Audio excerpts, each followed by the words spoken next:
It's your girl Chic from Chic Speaks. Back at it again. Take three. Third time's a charm. Come on in here. Come on in here. We are talking all things Diddy, 50 Cent, Tyler Perry. We're getting into some things this beautiful Saturday. Come on in. Good afternoon. Good morning. I am in the great state of Georgia. Atlanta. It's hot outside. Come on in. I started out the initial lives, probably parts 1 and 2, on a walk and talk. So I'm now back at the house. We got the AC.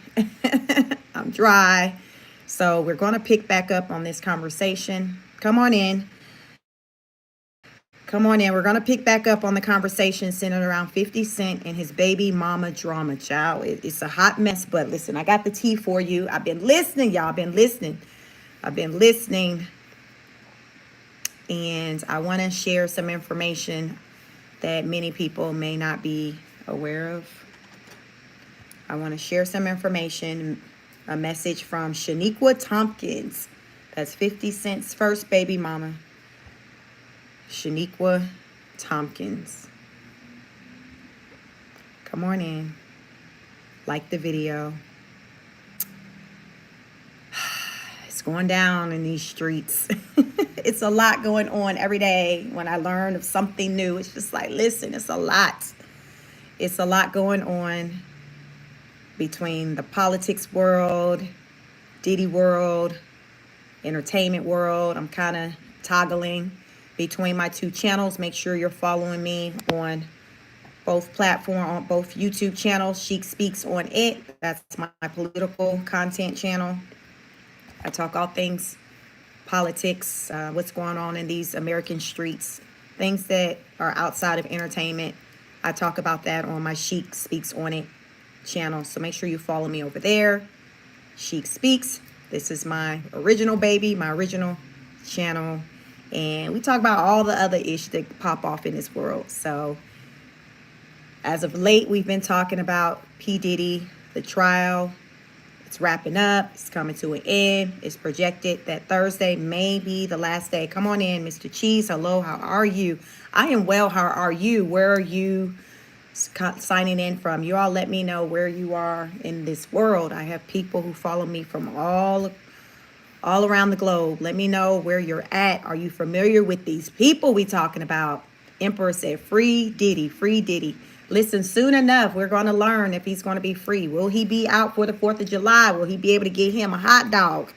Will he be able to get him a hot dog for Independence Day? That man is probably in dire need of some hot dogs. Go on in, like the video. We about to pick back up, y'all, because I'm sharing some information. Listen, we getting all up in 50 Cent business. He like, no, she don't talk about me. Talk about Diddy. Don't be telling the tea. Don't be talking. Listen. Just stay away from what I got going on over here. But no, we are equal opportunists over here. We get into all things entertainment over here. And 50 Cent, he jumps in when it's like, he wants the attention on him when it's not centered around the dramas that's going on in his life, his business. But listen, if you can dish it, you should be able to take it, right? You can dish it, you should be able to take it. So I want to get into the story of baby mama number one, Sheniqua Tomkins. That's 50 Cent's. What is his government name? Curtis Jackson. Sheniqua Tomkins, she has a story. She says that 50 Cent is blocking her from writing a book. She says she doesn't have an NDA, but he got something on her that's preventing her from telling her story, from writing it in a book. She did recently sit down and do an interview on the Emrek TV. If you're familiar with the content creator Emrek, they did an interview with her, Sheniqua Tomkins. I saw that interview earlier this week. So I want to just talk about what she had to say in this interview. On my last live, when I was walking, my phone overheated. I was outside, y'all. And it's nearing 90 degrees here. So my phone overheated. So we're going to pick back up on what we were talking about 50 cents. 50 cents. We talked about the Diddy trial. Daphne Joy. Listen, I'm so sick of her. I just can't take it no more. I'm so glad she's off the stand. I'm so glad Daphne off the stand, because Daphne is just guilty of just being dumb. Y'all know some people just guilty of just that. Her story is kind of different from Cassie's. It's just hidden different. Daphne's on some goddamn I'm just dumb as a damn doorknob type stuff. It's different. So I'm sick of her. But Daphne Joy happens to be the baby mother of rapper 50 Cent. She is the mother of his 12-year-old son, Sire Jackson. I don't know if that's how they pronounce it. It's spelled Sire. So Daphne is like, listen, 50 Cent been out here putting hands and feet on me. He been out here abusing me. And I'm ready to tell it. And 50 like, you a lie. You a MFing lie. You a whole lie. Ain't nobody touched you. I'ma sue you. But guess who else is saying that 50 Cent has put hands on them? Mama number one, Sheniqua Tomkins. She has a similar story. So many people have never heard her story, not the way she's telling it today. She's been kind of quiet, but she's talking now. So since she's talking, I'm going to talk. She going to talk. I'm going to tell y'all what she had to say, because a lot of y'all probably didn't see her interview, but that's okay, because I'm going to let y'all know what she had to say. So get in here, like the video, double tap the screen. Double tap the screen. We're going to get into some things. Sheniqua Tomkins. So that's 50 Cent's first baby mom. She is the mother of his 28-year-old son, Marquise Jackson. Y'all ever seen, it's a young guy out there that got 50 Cent whole entire face? Color and all. He ain't light-skinned, racially ambiguous. He's brown-skinned. Handsome guy. That's 50 Cent's first son. He's 28. His name is Marquise Jackson. His mother is Sheniqua Tomkins. Sheniqua is talking. She's basically saying that Daphne Joy has always been for the streets, and 50 Cent knew it. Because as I'm listening to Daphne, and as she has been on the trial, on the stand, talk her talk, I'm like, 50, I'm going to need for you to step to the front of the congregation and talk about what it was in this woman that said, yes, she needs to be the mother of my child. Because right now, sir, you need to zip it, because you really can't come for her for what she's doing, because nobody can make me believe that these shenanigans that Daphne was on when she was running around with Diddy, that she wasn't about that life with 50 Cent. There's nothing about this woman that's given that it was ever wholesome. Even if 50 Cent, you weren't doing freak offs. There's nothing about this woman that is given that she's ever been mommy. She's been mommy dearest. She's been wifey material. So you need to take a look in the mirror and accept the fact that that's who you chose to be the mother of your child. You chose her. So let's talk about it. Let's not deflect and focus on, okay, what's she doing with Diddy? Let's talk about why you was running around her when you were. Like, why were you running around with her? What was it? Why were you running around with Daphne? What was it about Daphne? Because 50 Cent was running around with Daphne for some years.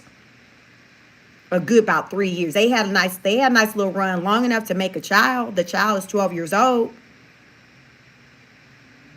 So don't do that. So Sheniqua Thompson, 50 Cent's first baby mom, is like, no. Daphne was always on that type of time. She always was for the streets. And my son, Marquise, never liked her. She was like, he liked Sierra. The woman, the singer, the dancer, the entertainer, whatever you want to refer to Sierra as. That's who 50 Cent was dating, according to Sheniqua, at the time he met Daphne Joy. He was dating entertainer, singer Sierra. That's who 50 Cent was dating. So that was probably in the early to mid 2000s, around 2008-ish. He was dating Sierra, And then he met Daphne Joy through Floyd Mayweather, the boxer. Y'all follow me? So according to 50 Cent's first baby mama, Marquise Jackson's mother, Marquise is the 50 Cent's 28-year-old son. Sheniqua said that 50 Cent was dating Sierra first at one point, and then he started messing around with Daphne. So he left Sierra to go be with Daphne Joy. Do y'all feel that was a come up? Come on in, like the video. Do y'all feel that was a come up for 50 Cent? For 50 Cent to leave Sierra and go shack up with Daphne Joy and eventually procreate with her. They have a beautiful son They have a beautiful son right now, Syer Jackson. He's 12. So that's how they got together. So it was an introduction through Floyd Mayweather. At the time, Floyd Mayweather was dating Miss Jackson. Y'all remember the beautiful Miss Jackson. Miss Jackson ended up, remember, jumping over to Nelly. Y'all remember Miss Jackson, she was over there in the playground with Floyd Mayweather first. For a long time, for a little minute. And then she left him and went over to the rapper Nelly. At one point, the rapper Nelly was dating Miss Jackson. So, that's just a little background. Come on in, like the video. Sheniqua said that her son, at the time, he was a minor. He was a kid under 18. He would spend time with his dad, go to the grandma house, and he would be around. He was around Sierra. He told his mom he really liked Sierra. He liked Sierra. Then when he left Sierra, he started dating Daphne Joy. He told his mother, she's not for my father. Sheniqua, in her interview she did on MREC TV, she said that one day after her son had spent time with his father at the grandparents' house, Daphne Joy was there. And when her son came home, he was just like, Mom, she's not for my father. She didn't say that her son said anything bad about the woman, but she stressed that Marquise always liked Sierra. He just always was fond of Sierra, but it wasn't that type of vibe when it came to Daphne Joy. So while Daphne was in a relationship with 50, she would troll, act like she was better than Sheniqua Tomkins, 50 Cent's first baby mama. Just mess with her, just do the absolute most. Y'all know that baby mama energy, and they get to somebody think just because they got them for the moment right now that they better than the ones who had them before, until they realize they got the same dusty person. Y'all know how they go. You think you're winning until that day comes when you're not. You think you winning because they with you, and then you start to see them little characteristics. You like, oh, this what old girl was talking about, or this what old boy was talking about. Oh, okay. I see I got the same dude. I got the same woman. Same game, different player. Like, it's no change. So Daphne Joy thought that she was doing something that because she had 50 Cent. That was her man. So she thought she was doing something. Thank you, Virtuous. I see you in here getting them out of here. Hope you're having a wonderful Saturday. Y'all, my awesome mod is in here, so play if you want to.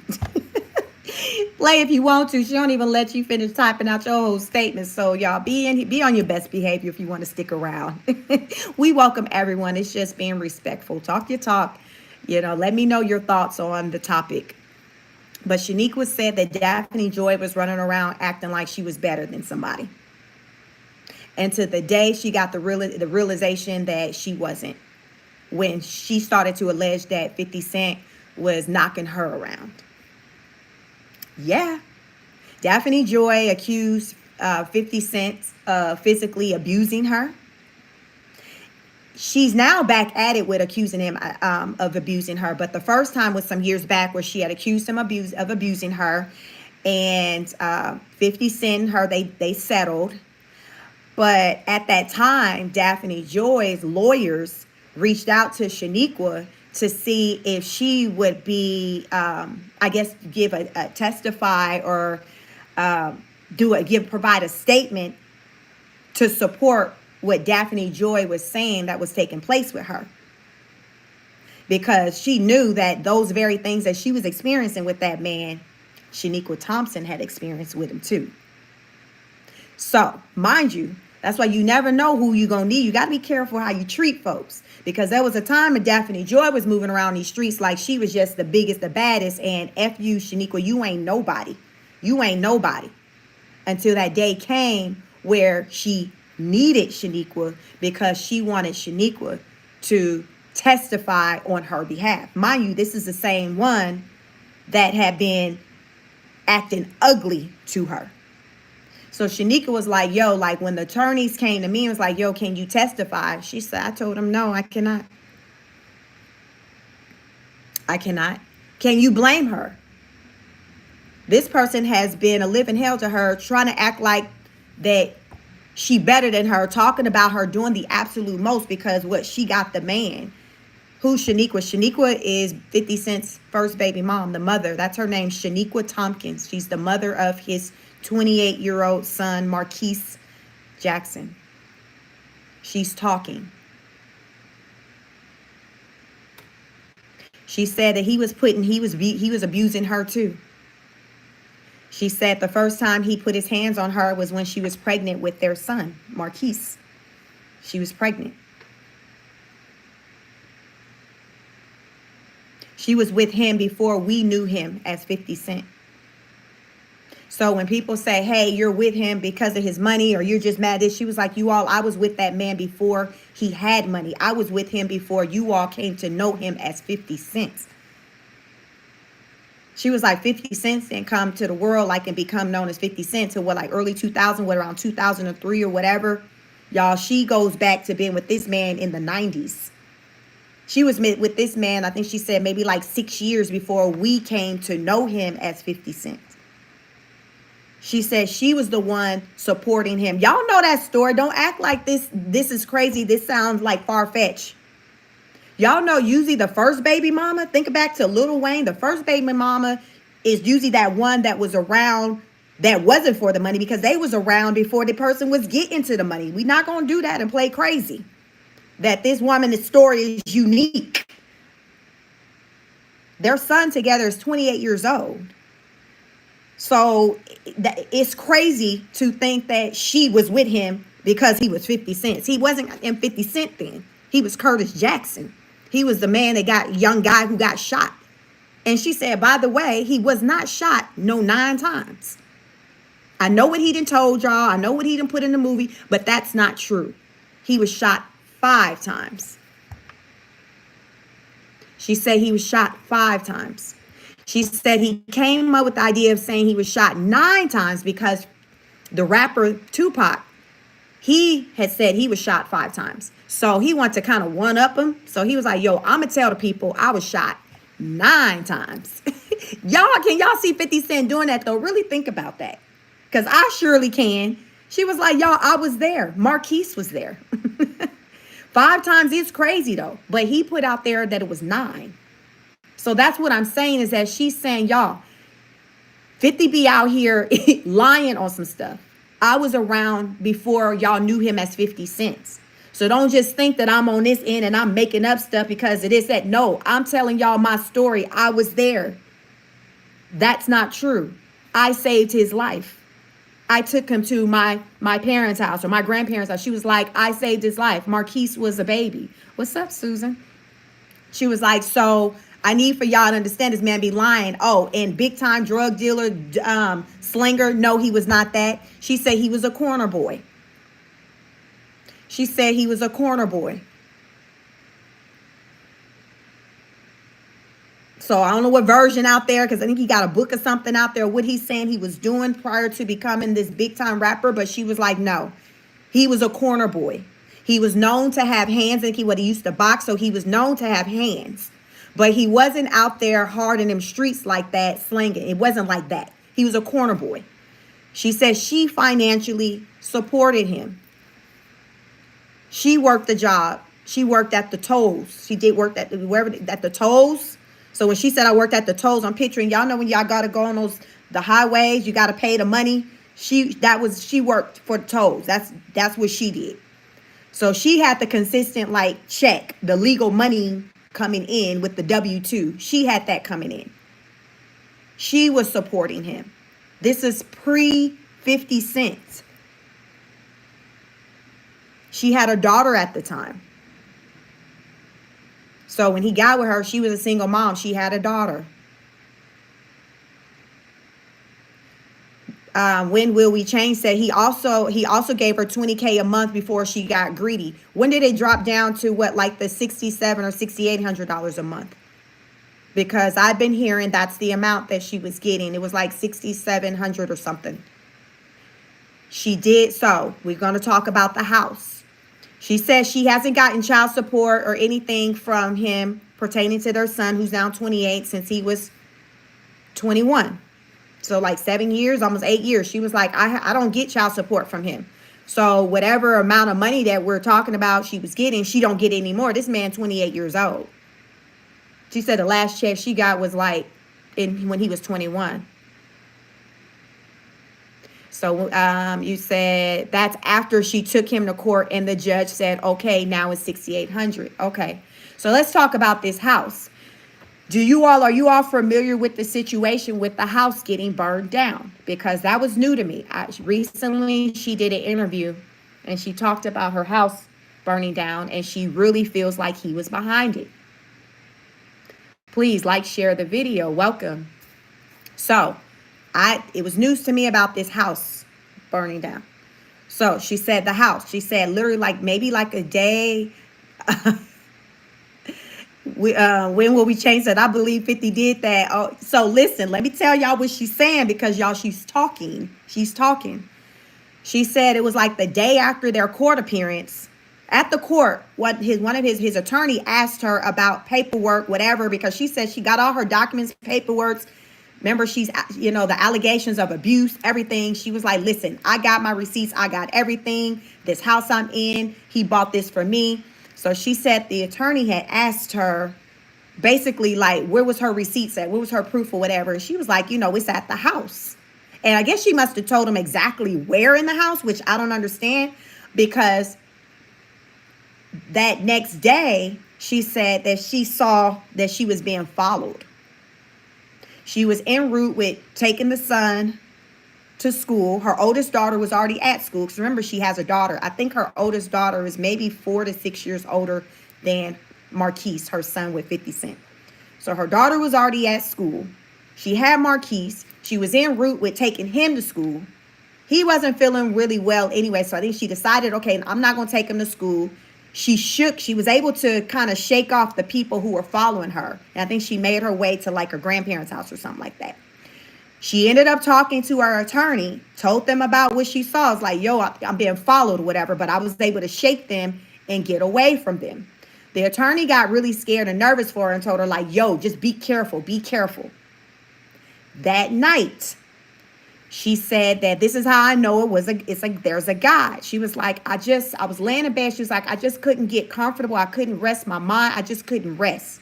So I'm just laying there like restless. Because when your child sleep, you can't really, when your child is sick, as parents, or caretakers, you kind of like sleeping lightly if you're able to sleep, because you're trying to keep an eye on them. You're making sure they're good, especially if they're running a fever, child got asthma, any type of condition. Y'all know when you watching your baby, you just, you on your P's and Q's.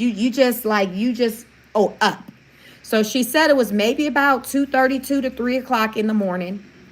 So she's laying there. She's restless, just awake, looking after her baby, her son. I don't know how old Marquise is at this time. She hears something get thrown through a window. So when she go to look and see what went through a window, because she heard glass shatter. When she went, she saw that it was like a cocktail, like it was a fire. Somebody threw something in the window and it set fire. So it's just like, oh, snap. So she had to then wake everybody, go get everybody up that's in the house to get them out of the house. Y'all follow me? At the time, she had her daughter, which I don't know how old her daughter was at the time. She had her son, 50 Cent's son, Marquise. I'm sorry, his name is Marquise. She had him. She had, who else? She had her sister staying with her at the time, because I think she said her mother either had taken sick or passed away. So she was taking care of her sister now.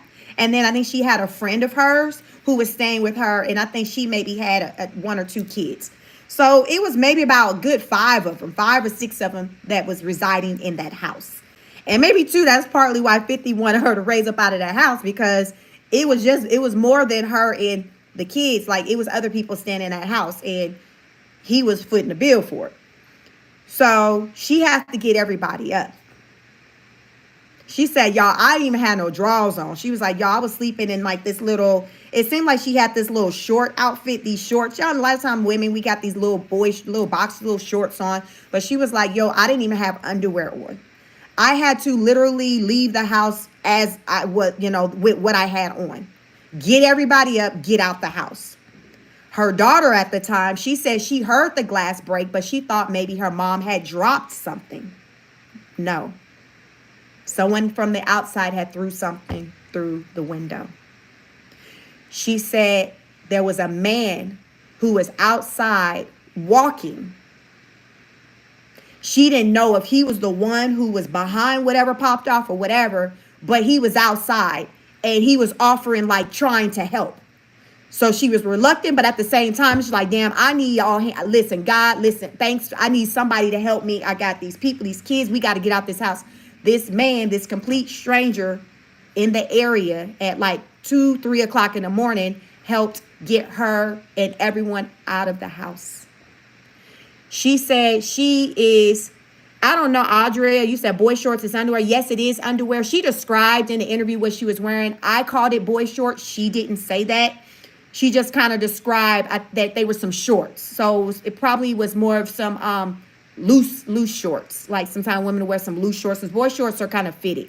And then we have the little loose shorts, cotton shorts. But she described it in the interview. If you are interested in hearing her full interview, you can hear it on MREC TV. And she tells she shares in detail what I'm sharing with you all. So she gets out of the house. Everyone's out safely. She said you cannot convince her that he was not behind it. The timing. She was like, literally, it was like the next day. And then where the fire was set in the house, it was in the same area where she had just told the attorneys where she had her receipts in the house. Because they had asked her at court, well, where's your document? Where, whatever. And she told them at the house. And for whatever reason, she told them where at the house. I don't know if she was like, oh, I got it in the safe. I keep it in the safe in my whatever. I don't know. But she was saying that where she told them folks the day before, where her receipts, where her paperwork was, that is where the fire ignited. That's where it started. When will we change that? She speaks, if we were in a house, it would also be on fire. So what she's saying is that based off of the timing, thanks, Virtue, because I'm like, what the hell? Based off of the timing, she's like, yo, like he was behind it because he wanted me out of this house. But she was like, he had bought me that house, but he wanted me out of this house. And she was like, I'm convinced that he wanted to wipe us all out because of the time that this tragic event took place in the wee hours. It didn't take place during the daytime where someone would have been at work, the kids at school. No, it took place in the middle of the night, early in the morning when it's dark, when people are still in bed sleeping, where normally someone isn't awake. But she was awake because her son, their son that they have together, was feeling sick and she was watching him. But she says, had I been asleep, we would have all been taken out. We would have all been taken out had I been asleep, but I was awake. I was awake. I was able to hear at the moment the glass broke. So she wasn't awakened by, say, the smoke. She was awake. She heard the sound. So she wasn't asleep. She heard the sound of the glass breaking. But has she been asleep? I don't know if she's a heavy sleeper. She could have possibly not even heard the glass breaking and just eventually was awakened by the fire when it could have very well been too late. It could have been too late. She said following that event, when that happened, following the event, when that happened, come on in, like the video. Following the event, 50 Cent, you know, she ended up, I don't know if he reached out, whatever. He wanted to see his son, get his son. She was like, no, we got to kind of lay low. We don't know, like somebody tried to do something to us. And she was like, his response to her was like, shut the F up, B. Like some to that. Might not have been those exact words, but it was like, basically that was like the energy. Shut the F up, B. Coming off of her and his son nearly losing their life, that was how he responded to her when she said, no, we can't, you know, I can't connect with you to get, because we moving around. We're now in a place where we can't, you know, we don't want people to know where we're at right now. We got to make sure we're safe, because it's evident that it was intentional, that someone tried to take us out. Like, no matter how you slice and dice it, it's evident. This is Sheniqua Tomkins' story. She says that she has been wanting to write a book, but he has been blocking her. She says she does not have an NDA, but there is something that he has on her that's preventing her from telling her story in a book. Now, she is doing interviews right now. She did an interview earlier this week on MREC TV. You can check it out. It's a content creator. She did an interview. It was a part 1. She said she was going to come back and do a part 2. Not sure if she's done that yet. If she has, I have not watched that. I'm telling you what she had to say in part 1. She says there's been bad blood between 50 Cent and Diddy for a long time, and it's centered around a woman.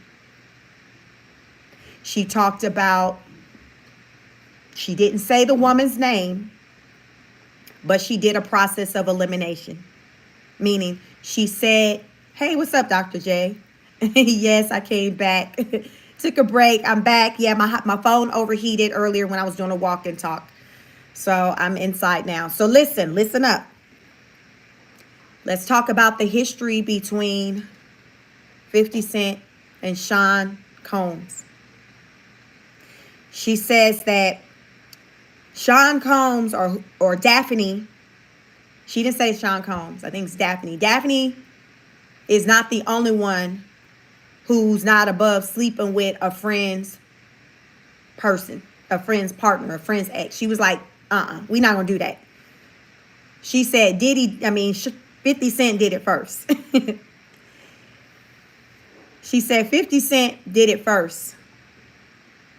She did not name, in part 1 of her interview, the name of the woman who allegedly 50 Cent had relations with, that was first with Diddy. She did not name their name, but she did name the names of the women who it was not. The first name she said who it was not was Kim Porter. And then the second person who she said it was not was Chance's mom, which is Sarah. Chance is his daughter, so that's his oldest daughter. She's just months, maybe like 6 months older than the twins. So remember, you have Jesse and Delilah that are the twins. Those are Kim Porter, the late Kim Porter's girls. And then you have Chance. Chance, her mother is Sarah. Sarah, at one point, I don't know if she still lives here in Atlanta, but she lived in the state, lived here where I live. I live in Atlanta, Georgia. I live like in the suburbs of Georgia, outside of the Atlanta. This is where I live. So there's only one other woman who Diddy was linked to during that time, whose name she did not say. She named off the other children's mother, but she did not name Justin's mother, Misa. Justin's mother name is Misa. So people were left to wonder if 50 Cent ever had relations with Misa. which is why Diddy and him had bad blood over the years. Makes sense? But again, part one, she did not give the name. She said she would in part two, but she did give the names of who it wasn't. So people are wondering if the person who 50 Cent allegedly had relations with was Misa, which was once Diddy's girl.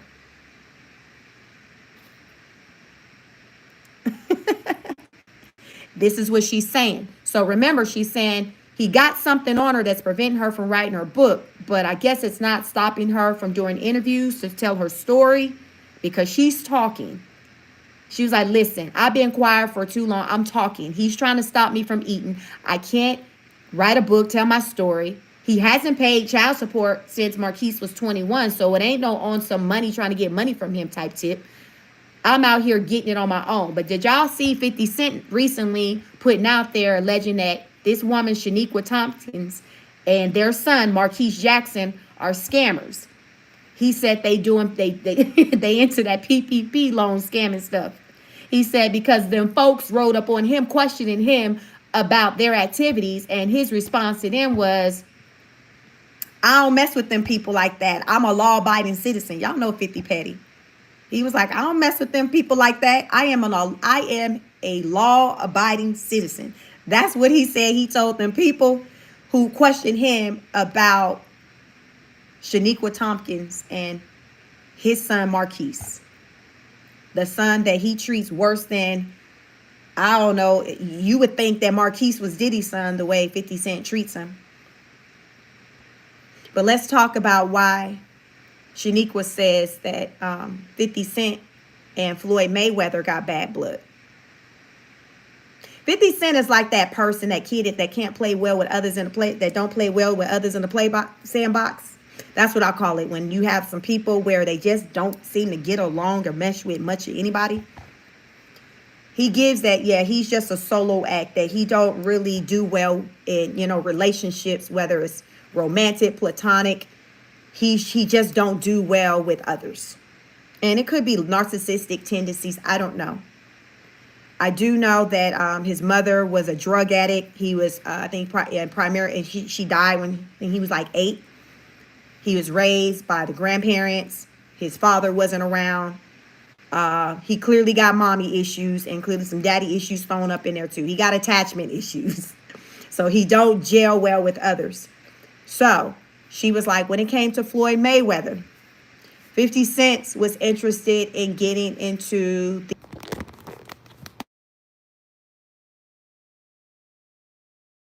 All right, we'll see. Can y'all hear me? Let me know. My phone overheated.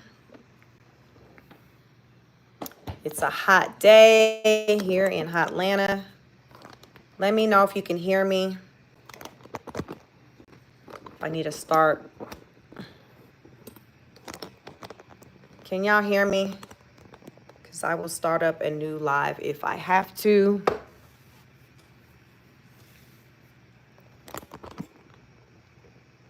Okay, thank you. Yeah, my phone had overheated, so I want to just, because the last time it overheated, I was getting into the details, the nitty-gritty about 50 Cent, Sheniqua Tomkins, what his baby mom is having to say. Because she's talking, and I want to get her story out, because y'all know how it is. A lot of times when people don't view you as like a big name person and all of that, your story, your information, your truth isn't spreading the way it should. So I'm like, yo,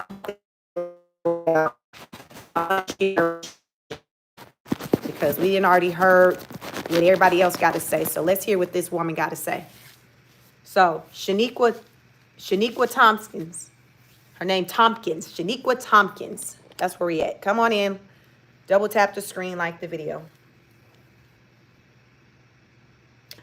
I left off where she was talking about why Floyd Mayweather and 50 Cent are at odds, why they don't like each other. Remember, I told y'all, she said that 50 Cent met Daphne Joy through Floyd Mayweather when they were friends. when Floyd Mayweather was messing around with Miss Jackson. Y'all remember Miss Jackson? Miss Jackson that was running around with Floyd Mayweather before she went over to, what, Nelly? Miss Jackson. So that's how 50 Cent met Daphne Joy, through Floyd Mayweather. So she says the reason why, this is Sheniqua Tomkins. This is 50 Cent's first baby mom. She is the mother of their 28-year-old son, Marquise Jackson. He's 28. She has an interview on Emmerich TV if you want to go check it out. She says that the reason why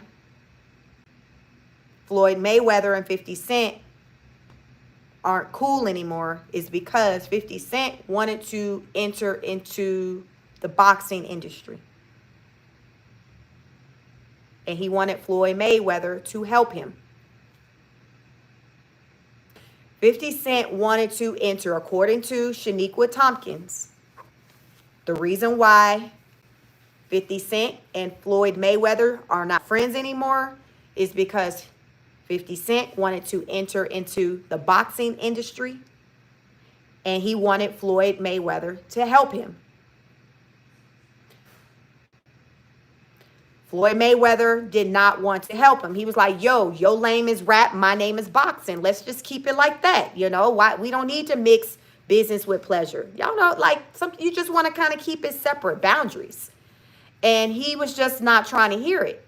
So according to Sheniqua Tomkins, 50 Cent's baby mom, number one, she says that he then went backdoor to Floyd Mayweather's family. Because y'all know what, Floyd was getting trained by what, his uncle? Like, he went to the family and tried to get their blessing.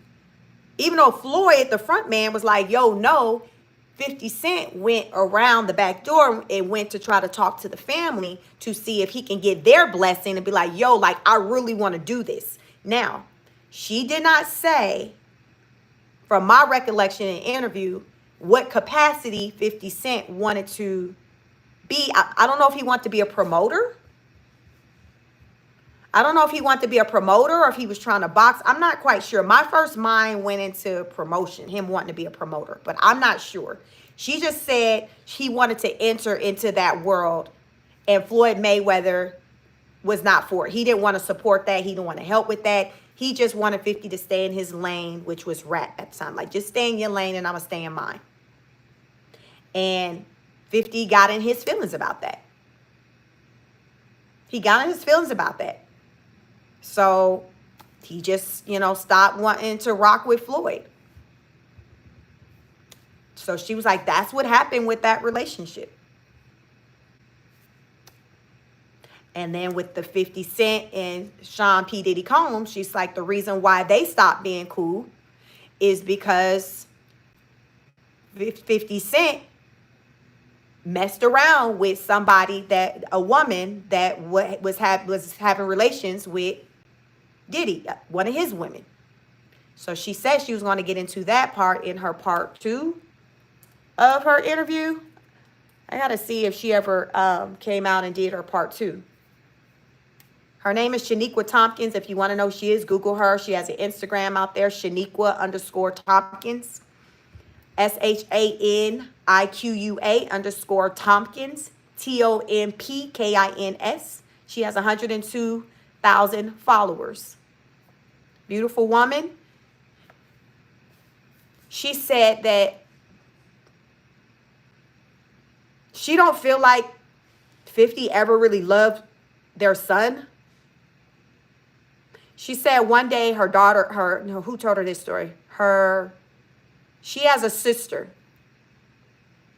She ended up taking over responsibility of caring for her sister when I think either her parents took sick or died or something like that. And she said one day her sister was in the car with 50 Cent. I don't know where they were going, whatever.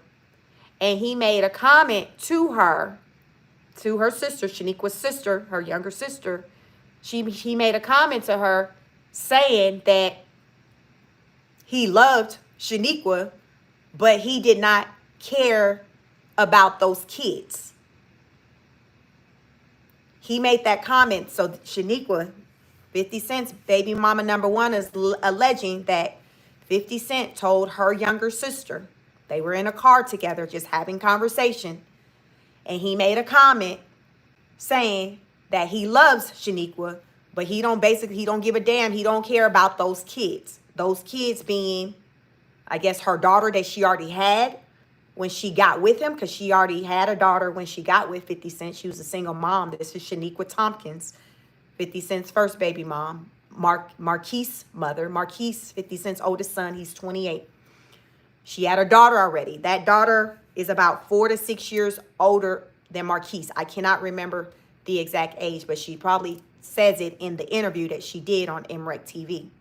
She said that her sister told her that 50 Cent told her, I don't know what time frame this was, but this would have been when probably Marquise was still a minor. He's 28 now. 50 Cent told her sister that he loved her. He still loved her, cared for her, but he didn't give a damn about those kids. To me, those kids are Marquise, which is the son he has with Sheniqua, and then her daughter, the daughter she already had. She said when she was with 50 Cent, a lot of times he would come off as being jealous of the love that she had between her and her kids, in particular, I guess, their son together. She said he may come home and see their son in bed with her, cuddled with her, and he had just kind of come in and just say, get out the way, little N, this my woman. Like, he would talk like that as though he was jealous or hating on and she's like, I'm his mom, this my baby. But she was like, he just had this energy, like as though he didn't like the fact that the son was loving all up on her and in this space that I guess he was regularly occupied. Like, now it's another male that has her love, attention, affection. This is her baby. And so she was like, she would pick up that energy that he had. And it was just weird to her because it was just like, this is your son. Like, how are you? Like, I'm his mother. Like, what are we doing here? Why are you acting like this?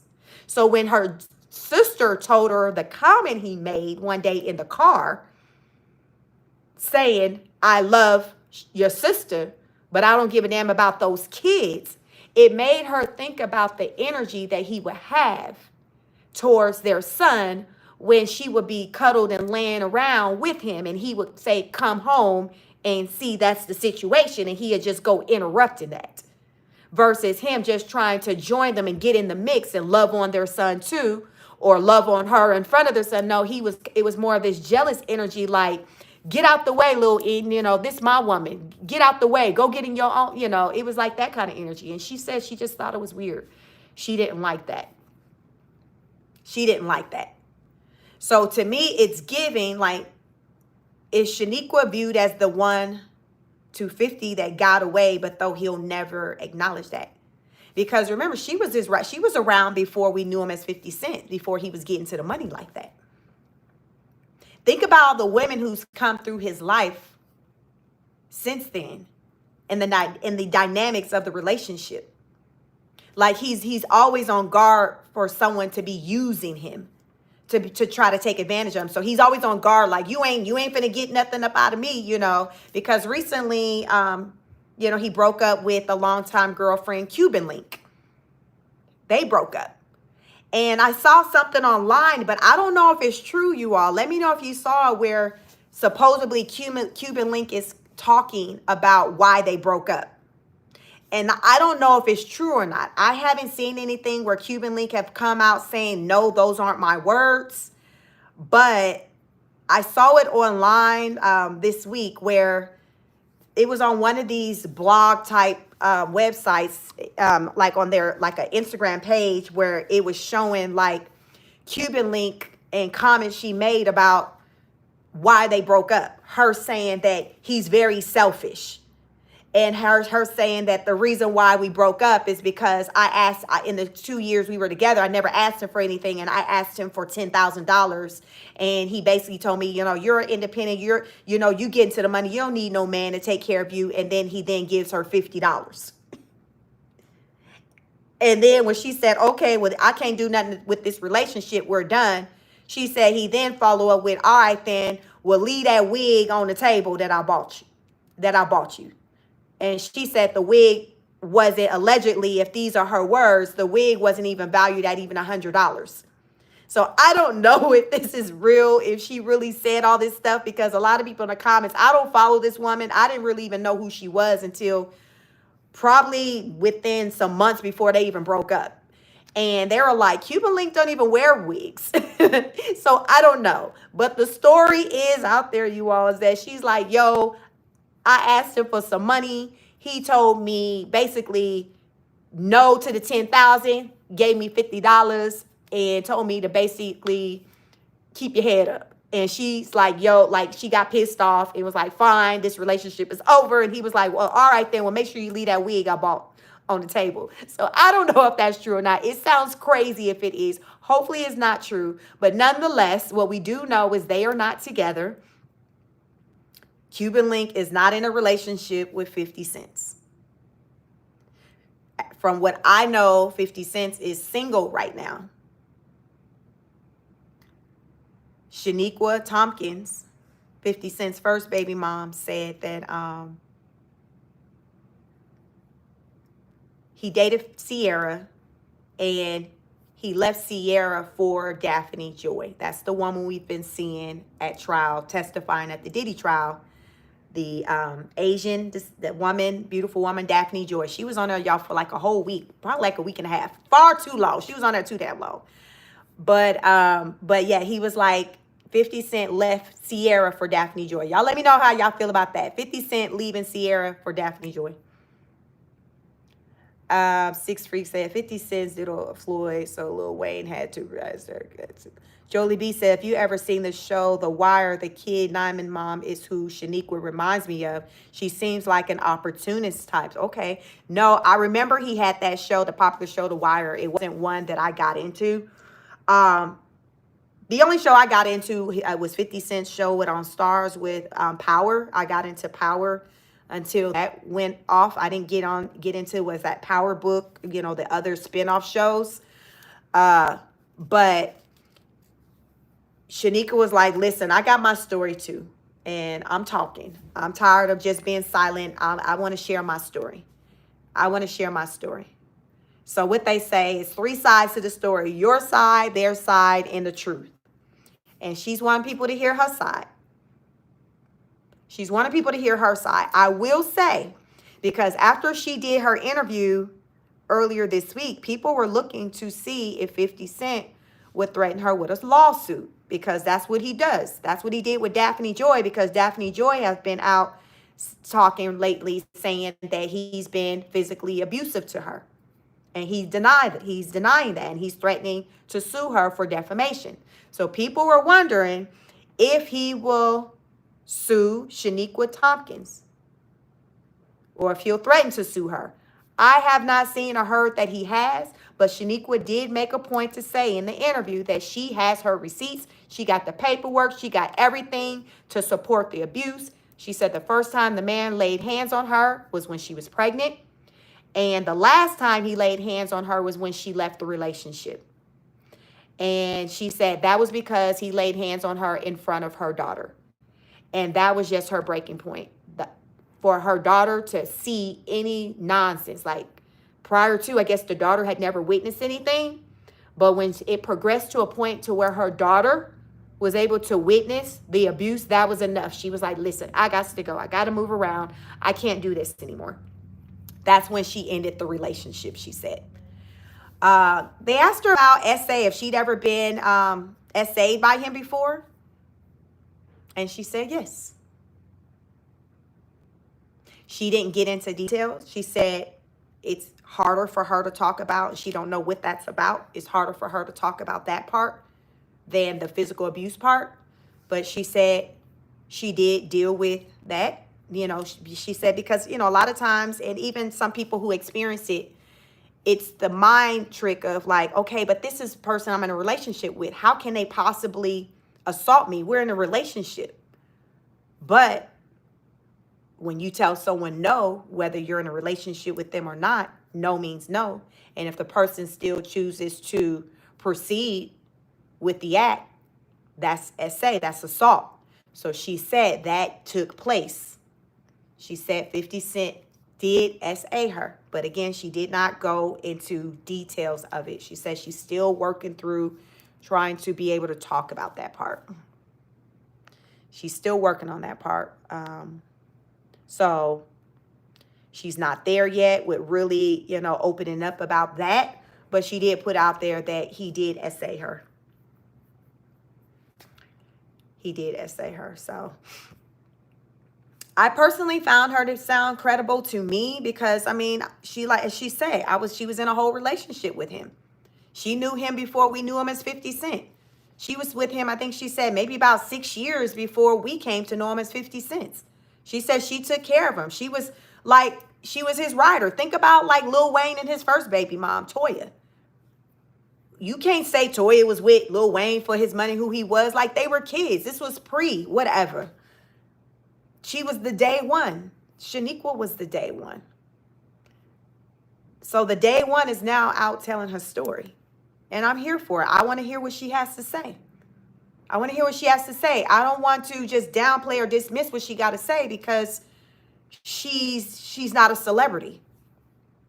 She's not famous. She's not somebody who we're used to seeing or hearing. Like, so she's now at a point to where she's like, I have something to say. I want to share my story. I want to share my story. And she's sharing her story. She looks good. She's aging well. She just comes off to me as a woman who's unapologetically Sheniqua, where she's not one to be out here doing things for a dime or a dollar. Welcome, SNS. Like, thank you so much. She's like, listen, I'm just me. He can't control me, and that's the problem. How many of you have ever experienced that? Dealing with somebody to where they want to be able to control you, and when they can't control you, it's a problem. They don't want to do things for you. They don't want to be nice for you because they can't control you. So you're like, fine. I'm just going to go, make a life on my own, do what I need to do, get to it on my own, but I'm not going to sit around and be with you under these conditions.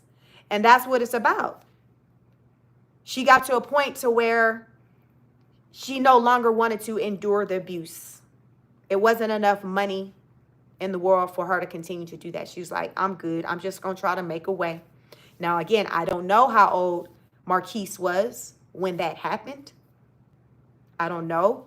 But it got to a point when Marquise was still a minor, where she moved around and she chose to no longer be with him. I would say they probably stopped being a thing maybe between 2003, 2005-ish, early 2000s, because she says that around, I think, 2010, 2012 maybe is when him and Daphne got together, around that time. And then Sierra and him was maybe around 2008 because there was an overlap there.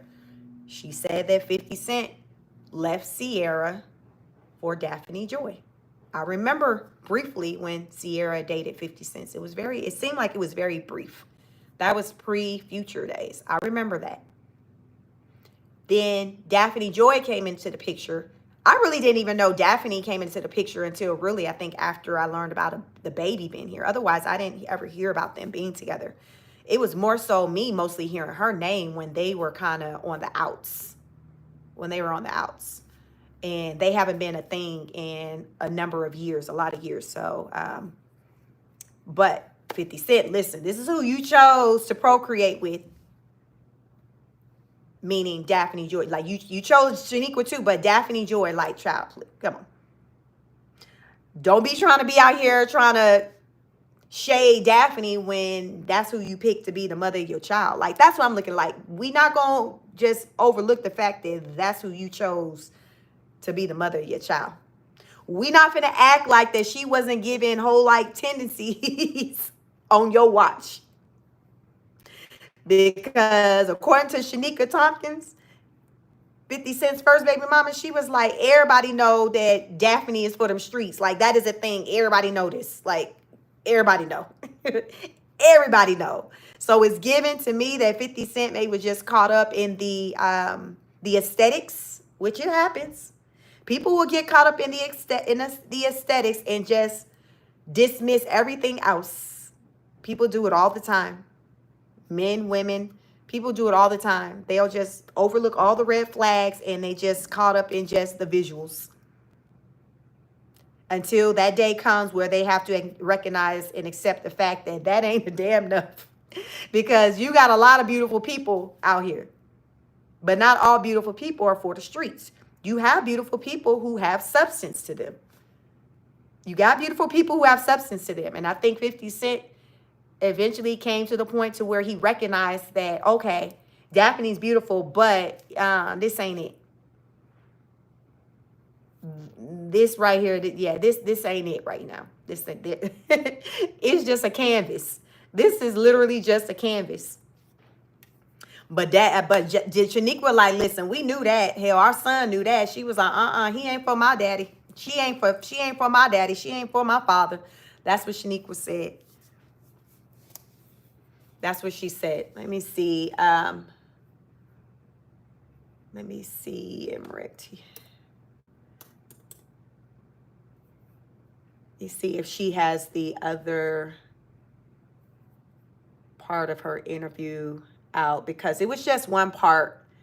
It was a part one that should have eventually led to like a part two.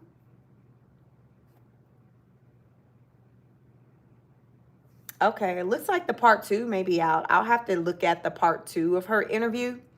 If you want to check it out, it's on Emmerich TV. Because right now when I'm on Emmerich TV, I see two separate videos with her being interviewed.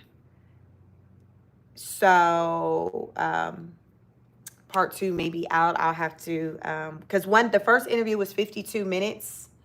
And then it looks like the second one is showing 34 minutes and 35 seconds. So they both were posted 4 days ago. They both were posted 4 days ago. So that's Emmerich TV. If you want to go check that out. He's a big content creator that covers just, hip hop news or whatever. But she's telling her story. We'll see, what 50 Cent has to say down the line about that. It looks like right now what's coming out big is 50 Cent response to Fat Joe trying to murk him. So I'm not even sure what the details are centered around that. I did see headlines talking about a RICO charges and things against Fat Joe. And I don't know if 50 Cent's name came up in this alleged RICO charge that Fat Joe has been supposedly hit with. I haven't gotten into any of that, but there's a $20 million lawsuit that has been filed against Fat Joe that he's now, I guess, responding to. So it's going down in the entertainment streets. But I definitely do not want to get out of here without talking about the one and only Tyler Perry. It's going down in Tyler Perry's world as well. Tyler Perry is fighting for his life right now as he's recently been hit with a $250 million lawsuit by an actor by the name of Derek Dixon. Derek Dixon is alleging that Tyler Perry essayed him. He's alleging that Tyler Perry sexually harassed him. He's alleging that Tyler Perry has interfered with his growth in the industry as an actor, entertainer. And this is coming off of, you all remember that it was apparently in December 2023 when there was another actor, Christian Keys, who also came out with similar allegations. Do you all remember Christian Keys? So Derek Dixon is the lead actor on the Tyler hit show, The Oval. I never watched it, but I knew it was a popular show that Tyler has out there. So Derek Dixon, he's a white man. He's the lead the lead actor on that show. So if you want to know who he is, if you're familiar with The Oval, that would be Derek Dixon. He is the one who is alleging that Tyler Perry made unwanted sexual advances to him. He has shared, listen, he has allowed for us to enter into the group chat. So we have read the text messages and things like that. I would say to me, when I read, with the text messages, the text messages are out there. Just Google, Derek Dixon releases, text messages. I'm assuming they came about maybe in the lawsuit because the text messages started circulating when the lawsuit hit. So I've just seen different people kind of share the text messages, but I haven't read the actual lawsuit. So the text messages are out there. I'm assuming they're out there because he released them with the lawsuit, but I don't know. Nonetheless, the text messages are out there. Get into the chat. So when I was in the chat and as I'm reading the text messages, to me, it more so I didn't pick up harassment. I picked up that it was two homosexual men having conversations, one making it apparent that they like the other one, and the other one just trying to keep it cute. The other one just been, flattered, but I'm not interested type vibes. But not where it was almost like, okay, this is too much. I need to block you. I didn't pick up that energy. But Derek Dixon is saying, listen, I had to keep it cute because this is my boss. I wanted work. I just didn't run or ruffle any feathers. So I understand that as well.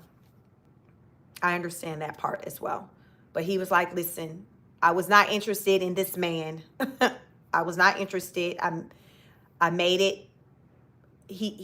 I didn't see in the text messages that he outright said, hey, stop. I'm not interested. You know how sometimes people are looking for you to say, no, stop. I'm not interested. Like, I did not see that at all in the text. It was just him just trying to maybe weave around the different maybe compliments and things that was said to him, but nothing to me with his response I picked up to where he felt like, okay, this is too much. I gotta go run and tell. I didn't pick that up.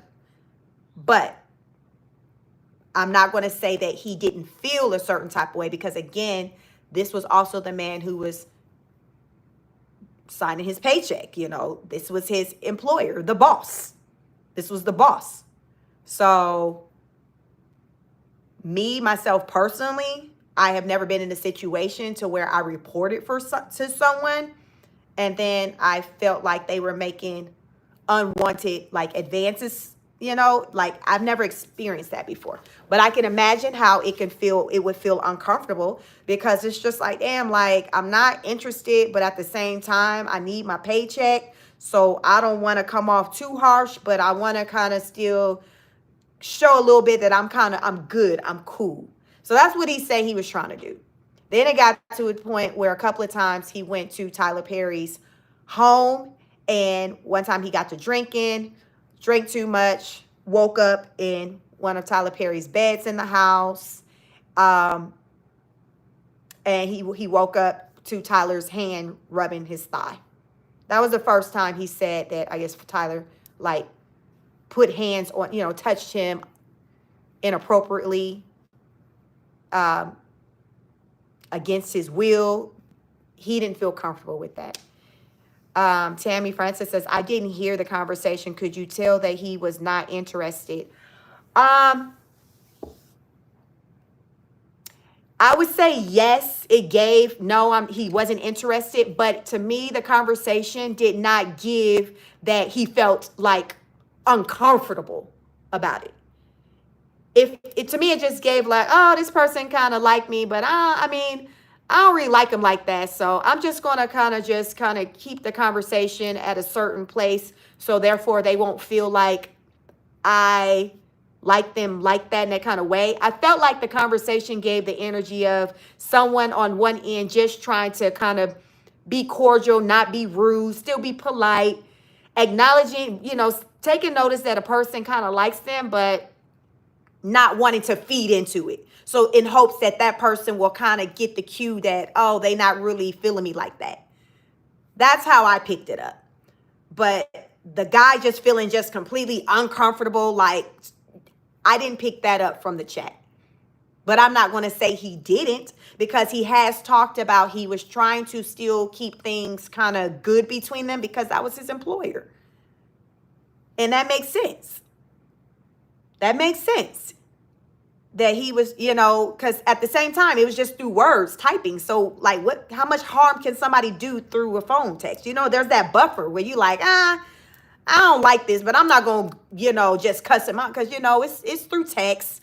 He's not in my space making me feel uncomfortable. He's typing these little things. He's flirting. But a lot of times, most of us has experience where somebody has maybe flirted with us and we weren't interested, but you see what's taking place, but you're not really interested. But you see, like, they flirting, they like it, but that's cute and all, but I'm not interested. So you just go on about life. You don't lose no sleep over it. You're just like, oh, they're just flirting. I took it as that. I didn't take it as though this man like felt so uncomfortable where he's somewhere feeling anxious, anxiety, having anxiety. I did not pick that up at all when I read the text messages. Tammy, you says, I get what you're saying. I figured if you could tell that, so could Tyler. I'm thinking, yeah, I totally get he wanted to keep his job. So I feel like Tyler, like, you're welcome, Tammy. I feel like Tyler was able to pick up that this man wasn't interested like that, because when you see how the man was responding, it wasn't with the same energy. Like, there was a picture, like, in the text where how the text communication started out, where Tyler texts him a picture of himself next to, like, a jet ski. And then you can see, you know, the water. And so Tyler texts it to Derek Dixon, the actor, the guy who's suing him. And Derek responds back like, yo, that's a nice picture. That water looks so calming. Very appropriate type response. Tyler responds back like, calming water, like, that's all you see? Like, and then the guy was like, oh, you know, that's an awesome picture. He's like, damn, like, what do you want?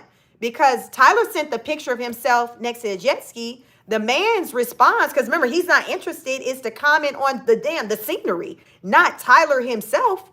Tyler responds back like pushing for like a compliment, like for the man to say something about him.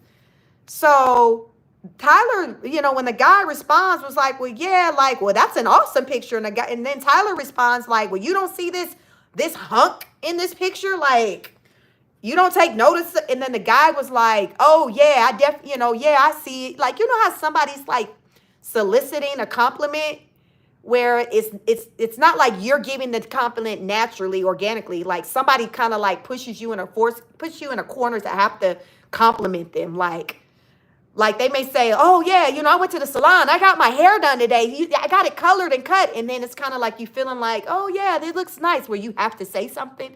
That's what is given to me when I was reading the text messages.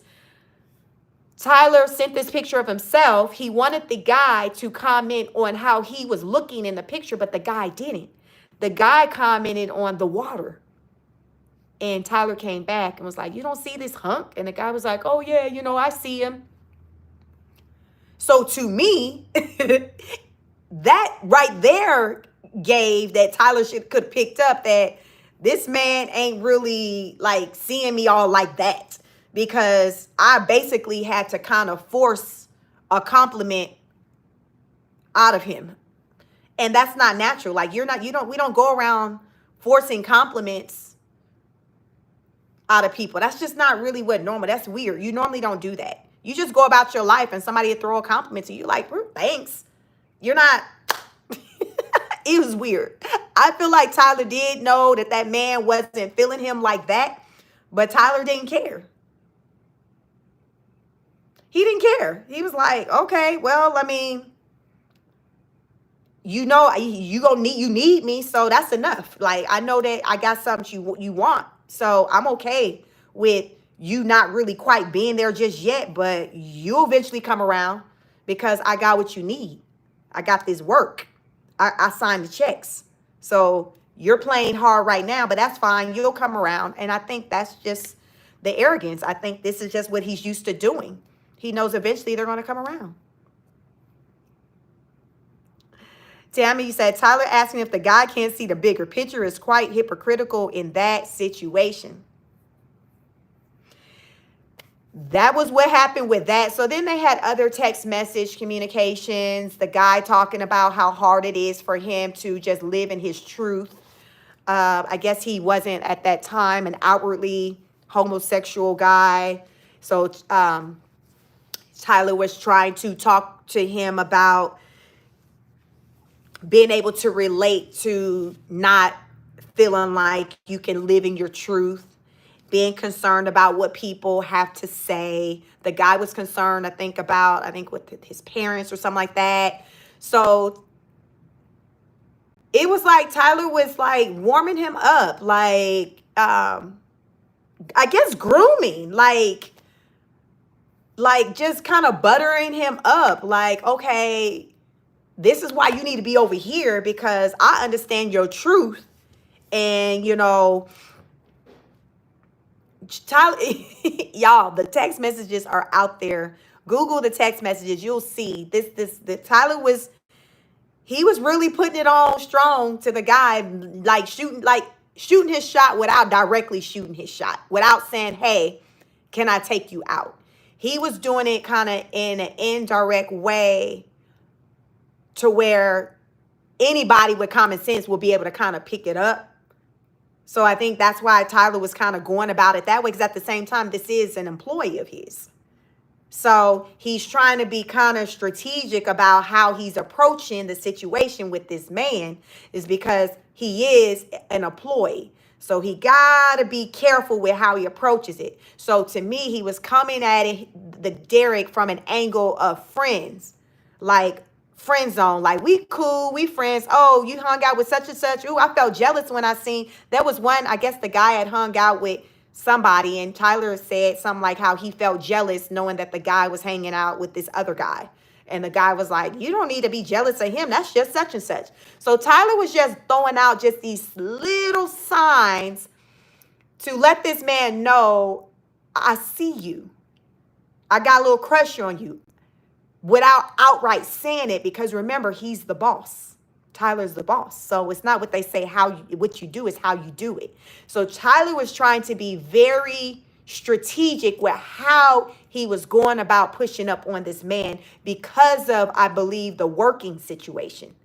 I think that if the guy did not work for Tyler Perry, Tyler probably would have been more forthcoming with his words. Hey, I love for us to spend some time together, but he didn't do it that way.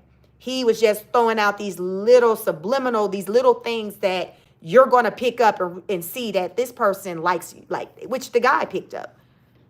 But it was also apparent that the guy wasn't interested as well, but the guy still continued to keep the door open for conversations. He did keep the door open for conversations, but the guy was like, yo, this was my boss. What was I supposed to do? He was my boss. It wasn't like he's some random guy in Walmart that's trying to pick me up and I'm like, oh, I'm good. I got a man. Let me go and buy my business. This was the boss.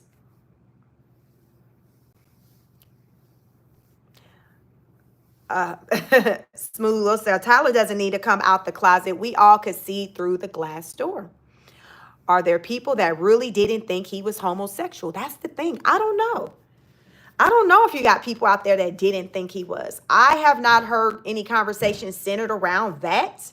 The conversations more so I've been hearing is just more so the opposite, where people kind of knowing what it's about and bringing up the guy Christian Keys, the man who came out in 2023, in December 2023. Remember, he went on his YouTube channel and started airing out the business that took place between him and Tyler, saying that Tyler had essayed him as well. And he was threatening to sue Tyler and all this, that. And next thing you know, he went ghost. He went radio silent. We were like, what happened? He wasn't talking anymore. And then people started to put two and two together and like, oh, Tyler must have paid him off. Tyler must have hit his line, because I think prior to the man going on his YouTube channel to tell his story, Tyler wasn't like responding to him, taking him serious. So I think his Hail Mary was, well, let me go on this internet. I'm not going to file a lawsuit yet. Let me go on this internet on my platform and start talking and see if that will get his attention. That was what I thought what was taking place at that time, because this man was crying. He was all vulnerable. He was just talking about, Tyler touching him in inappropriate places, him doing certain things because he was needing money, just the compromised positions that he was in, just because Tyler was holding, his career over his head, all of that. This man was just, go find it. The video, I don't know if he still has it up out there. The guy name was Christian Keys. He also was an actor in Tyler Perry projects. I don't know specific names of the projects he was in. I know Derek Dixon, the guy who filed the $250 million lawsuit. He was in the show The Oval. He was the lead actor there. Christian Keys, I'm not quite sure which shows he was in, which movies, but I think he did multiple. I think he used to do the plays. I think I've seen him on stage for one of the plays when Tyler first came out. He would do the plays. I would go check out the plays. I really enjoyed the plays. I think Christian Keys played in some of those plays. What I am hearing as of late is that Derek Dixon allegedly is saying that the reason why Christian Keys went silent is because Tyler Perry paid him off. That is what I'm hearing. That Derek Dixon is alleging that the reason why Christian Keys went radio silent after he went onto the internet in December and cried himself. Listen, that man was all cried out. He was in his feelings telling the business in December 2023, and then he just disappeared. Derek Dixon says because Tyler hit him up. I think he's saying Tyler bought him a house and a car or something. I bet you it wasn't nothing valued at $250 million. I bet you it wasn't valued at $250 million, because that is what Derek Dixon is asking for. $250 million. And Derek didn't go to no YouTube channel and get to talking. He went straight to his lawyer. I'm assuming he did the lawsuit with the use of a lawyer. I'm not sure. I have not seen the suit, the legal documents. I've just heard multiple people talk about the lawsuit. But nonetheless, he officially filed the lawsuit. He didn't come out here doing no threats like what Christian Keys did. Because to me, what Christian Keys was given is that he wanted attention. He wanted Tyler's attention. And he got it. So that's why we coming up on nearly 2 years, a year and a half, and we have not heard from this man. So I don't understand how else you can, what else could have happened. Tyler got to him. Tyler was like, listen, here you go. Go now. Go now. Where Derek Dixon came into the picture post Christian Keys. And Derek Dixon like, listen, you ain't finna buy me out, because I know whatever you may be trying to offer, I can get more than that. I don't know. Y'all think he gonna get the 250? Y'all think they're gonna settle? I feel like they're gonna settle. Tyler Perry, I did see yesterday he came out talking. I think only thing it was somebody where it was a video where he was saying, just stay calm. I don't know why he said that, but it was kind of weird to me. But it's like as though he was talking to the people, I guess his supporters, with trying to calm them down with everything that's going on. But I didn't see that he said anything else other than like, just keep calm, like play it. This man said you try to take his cookies. So remember, it was the first time the guy said he woke up on the bed. Tyler's hand was on his thigh. He kind of, rejected the advances. And then the second time he said something centered around like Tyler putting his hand around his neck and trying to, force himself on him. He was like, oh, I'm just not a sexual person like that. So he had to kind of get out of it. He managed to get out of it. But Tyler was, Tyler had, again, for the second time, had his hands on him in an inappropriate way. giving unwanted advances. So it's going to be interesting to see how it play out. I think Tyler will settle, but even if Tyler settles, like, everybody is aware of what's going on. So do you all think it will impact his career? He has a movie that's trending right now on YouTube called Straw. I have not watched it. As of a day or two ago, it was trending as, like, for the top 10, the #1 movie to watch on Netflix. Taraji P. Henson plays the lead character in the movie. Sherry Shepherd is in the movie. And Tiana Taylor is in the movie. Those are the 3 people that I recognize when I watched the trailer. I decided to not watch it after watching the trailers because it just, I didn't like the energy that it was given. It wasn't going to be a movie that was going to have me feeling warm and fuzzy. It wasn't an uplifting type movie. And in that moment, that just wasn't the vibe I was on. And a lot of people are out there doing reviews about the movie. A lot of Black women are not here for the movie. I haven't listened to any of the reviews, so I'm not sure what it is that they don't like about the movie. But I will say, just from watching the trailer, I did not see it as a movie that was an upliftment to the Black community, the Black woman. It was just a struggle movie. So if you're here for the struggle movies, Tyler has come out with another struggle movie to show the Black woman down and out again. It's another one of those. I wasn't interested in that, so hell, I ended up watching another movie on Netflix called Plane. Who played in that movie? I can't think of who played it, but it looked like it was something that came out in 2023. I'd never seen it, but it was pretty good. But I wasn't ready for the Tyler Perry movie. So if y'all want to get into his latest movie, Straw, it's out there. It's trending right now. Sooth will say, yeah, he's right. I know a person who knows Keys, and she told me he was paid off. Yeah, it just became obvious to me when he went quiet because he was so dramatic. I say dramatic. I mean, when and then people can say he is an actor, but yeah, he just really was laying it on thick when he was doing his video. He wasn't no calm, cool, collect. Not that he should have been, but what I'm saying is that in December 2023, when Christian Keys was doing the video, just laying it all out, he was very much so in his feels. Like, so to be in that space and then suddenly we don't hear nothing else, because when he did the video, he was saying that afterwards, his next step was he was going to file police reports, because he even said he had taped their conversations, like every conversation they'd had over the years. He taped them. He had all the receipts, y'all. He said all of that. He didn't play any. He kept saying that he has them. He was going to turn them in, take them to the police. He was saying all of that. And I remember seeing people in the comments like, well, in the live, because I'm trying to think, did I catch the actual live or was it the replay? But nonetheless, right, like when it was happening, like I watched it. And people were like not really wanting to take him serious because they were like, why do you keep saying what you're going to do? Why haven't you just gone and done it? It's giving that you're just catcalling, like you're just trying to get his attention. Is that what we're trying to do? Are you just trying to get his attention? People were like saying this in his live in the chat. And he was just like, of course, like saying no, and then after that, we did not hear from that man anymore. We did not hear from that man anymore. And it's just like, what? Like, where'd he go? And that's almost 2 years ago.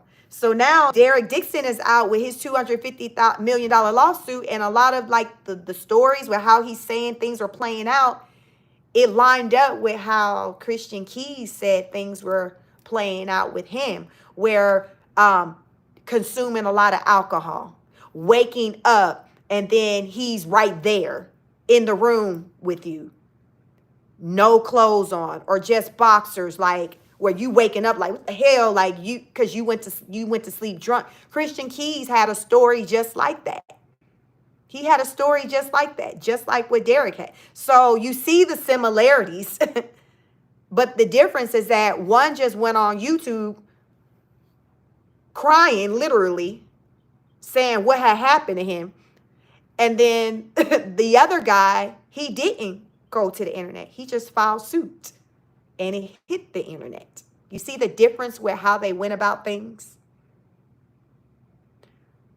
One to me was about getting the attention. And one was about, I'm trying to get this money. Like, Keys was about trying to get, like, he seemed like he was just in his feelings. Like, you know how, like, at one point, like, say you're in a relationship and then somebody, the new chick or the new boo comes along, and then you're kind of kicked to the side, and you know you're no longer that hot thing that they willing to just drop anything for and run to. Like, you're not it anymore, because what they say, out with the old, in with the new. That's what it was given to me. Like, when I would see with Christian, it was, to me, it seemed like he was cool up until when Tyler then started moving around and putting his attention on other people. And then when that happened, he stopped getting his, his palm grease. Like, he stopped getting the money. He stopped getting the benefits, because now some younger, hotter guys have come along. So Christian, he's growing up, he's getting older right now. Christian's what, like 49, Tyler's 55, Derek's 35. So Derek is younger, much young. Derek is the young boo. Derek is the new thing. Out with the old, in with the new. So as Christian is kind of getting phased out, you got Derek coming on the scene. I think Derek said he met Tyler in 2019.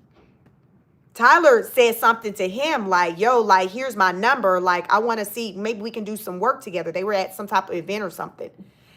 So I feel like Christian Keys, to me, was coming off as like a disgruntled lover. Like, oh, you want to throw me to the side now? You don't want these cookies no more? You don't want these cookies no more? All right, then. All right, then. Hey, what's up, babe? Welcome, welcome. All right, then. You don't want these cookies? These cookies ain't good enough for you. This milk and cookies ain't good enough for you. That's the energy I got from Christian. Because, y'all, that man was so dramatic. Y'all need to go out there. I don't know if he still got that video out there. He probably even took it down. But it was given like he was just like mad, that he got traded out for like the tenderonis. Somebody new, like a Derek Dixon. So Derek, like, F that. I ain't finna be going on Diddy internet, Beyonce internet, and be crying or whatever. I'm about to cry myself in this courthouse on this stand or whatever, as I'm trying to get my money. How about that? What is YouTube gonna do for me? What is YouTube gonna do for me outside paying me some AdSense? He probably don't even have a YouTube channel, so he gonna have to work to get monetized. Like, really, like, what is YouTube gonna do? This man's like, F that. I'm about my money. We going to the courts. I'm on my Cassie Ventura. We doing that. Because y'all seen, nobody was doing it like how Cassie did it until after she did it. It's always one. It just takes one to get it on and popping. I've been waiting to see who else is going to come out following Derek Dixon, because ain't no way you can make me believe that he was the last of the Mohicans, that he was the last man who that Tyler touched unwanted. I don't believe he's the last one. I believe there's plenty of others. They just ain't said nothing. Derek is just the first one to file the suit. Go big or go home. What they say, you might as well go big, because he probably know he ain't getting 250. But y'all, if he can at least land at 150, think about it, that's 50%. The odds, him landing just at half of what he's asking for. That man will be, I'm winning. He'll be like, I'm winning like $150 million. Right now, he's asking for 250. I'm just painting a picture on if they were able to settle at 50 million. Because Cassie says she got 20 million from Diddy. I had always heard she wanted 30, but she got 20, but she got the other 10 from that Intercontinental Hotel where she was beat and they hid that videotape. So that's where she got the other 10. So she like, listen, I don't know however you add it up. Listen, long as I land at my 30, she got to the 30. Okay, we got 20 plus 10, we at 30. I'm Gucci. She was good. It didn't have to all come from one place. Listen, I just want 30. Where is it coming from? Y'all, hotel, you got 10 on it? All right, Diddy, you got 20 on it? I bet. Nice doing business with you. So Derek is on his Cassie Ventura. He's like, listen, I'm going for 250 million. I'm gonna tell my story. I got these text messages to show proof that this man was in my DMs, that he was trying to see some things. He was trying to get in these draws. I got proof. And that's something, y'all, that's not arguable. The text messages shows that Tyler was trying to see something. He was trying to get in them draws. He was trying to see something. That is not up for debate. The part that's up for debate is if whether or not Derek was here for the advancements or not. To me, that's the part that's up for debate. Was Derek here for the advances that Tyler Perry was making? That's why I say you all need to go check out those text messages. Yeah, you got to check out them text messages. Let me see. And y'all know how sometimes when y'all getting people text messages and you trying to read them and you trying to make sense of what's going on. So it wasn't like it was just an easy read, you know, where it was just flowing. You got to really be like, all right, then, okay, what he's saying here, you got to kind of take it in. So that's why I say, y'all, go out there, Google the text messages so you can see, form your opinion, because I feel like that's kind of where the question is for a lot of people. It's centered around, was Derek here for Tyler Perry's advances? Was he here for the advances? I'm going to say no based off my interpretations of the text messages, but you have to go get into them yourself to see what your interpretations are. But I'm going to say he was not. I'm going to say that he was here for trying to keep his job, trying to stay employed. He was like, listen, I was just trying to do the bare minimum to keep my job. And then think about it. When you're talking to someone through like the use of technology, you don't feel that unsafe because it's not like Tyler can reach through the phone and grab his nuts. You see what I'm saying? It's just words at this point. So it's just like, my boss is making these advances at me. I'm not really here for it, but I don't want to make things weird. So I'm not going to just be firm with leave me alone. You know, I'm just going to just do my best to kind of show that I'm not really interested. I'm not really interested. So I think in the text messages, he did that the best he probably could without Tyler getting in his feelings and saying, fine, you don't need to show up to work ever again in life. Because it seemed like that's what Derek thought would happen. He'd get fired, like he wouldn't be used for work anymore. And I think eventually Derek was saying, you know, because like I said, I haven't read the entire, like the lawsuit, but I think Derek said like eventually it got to the point to where because he was rejecting Tyler Perry, his advances, it was interfering with work and how much work he was getting and things like that. And it seems like after that, that is when he went ahead and, you know, filed lawsuit, because it's just like, okay, sir, like you stopping me from eating. Like, I don't know when the Oval stopped coming on. What's the deal with when that stopped running? Because I didn't get into the Oval. Hold on. Let me get my charger for my laptop. Look that up.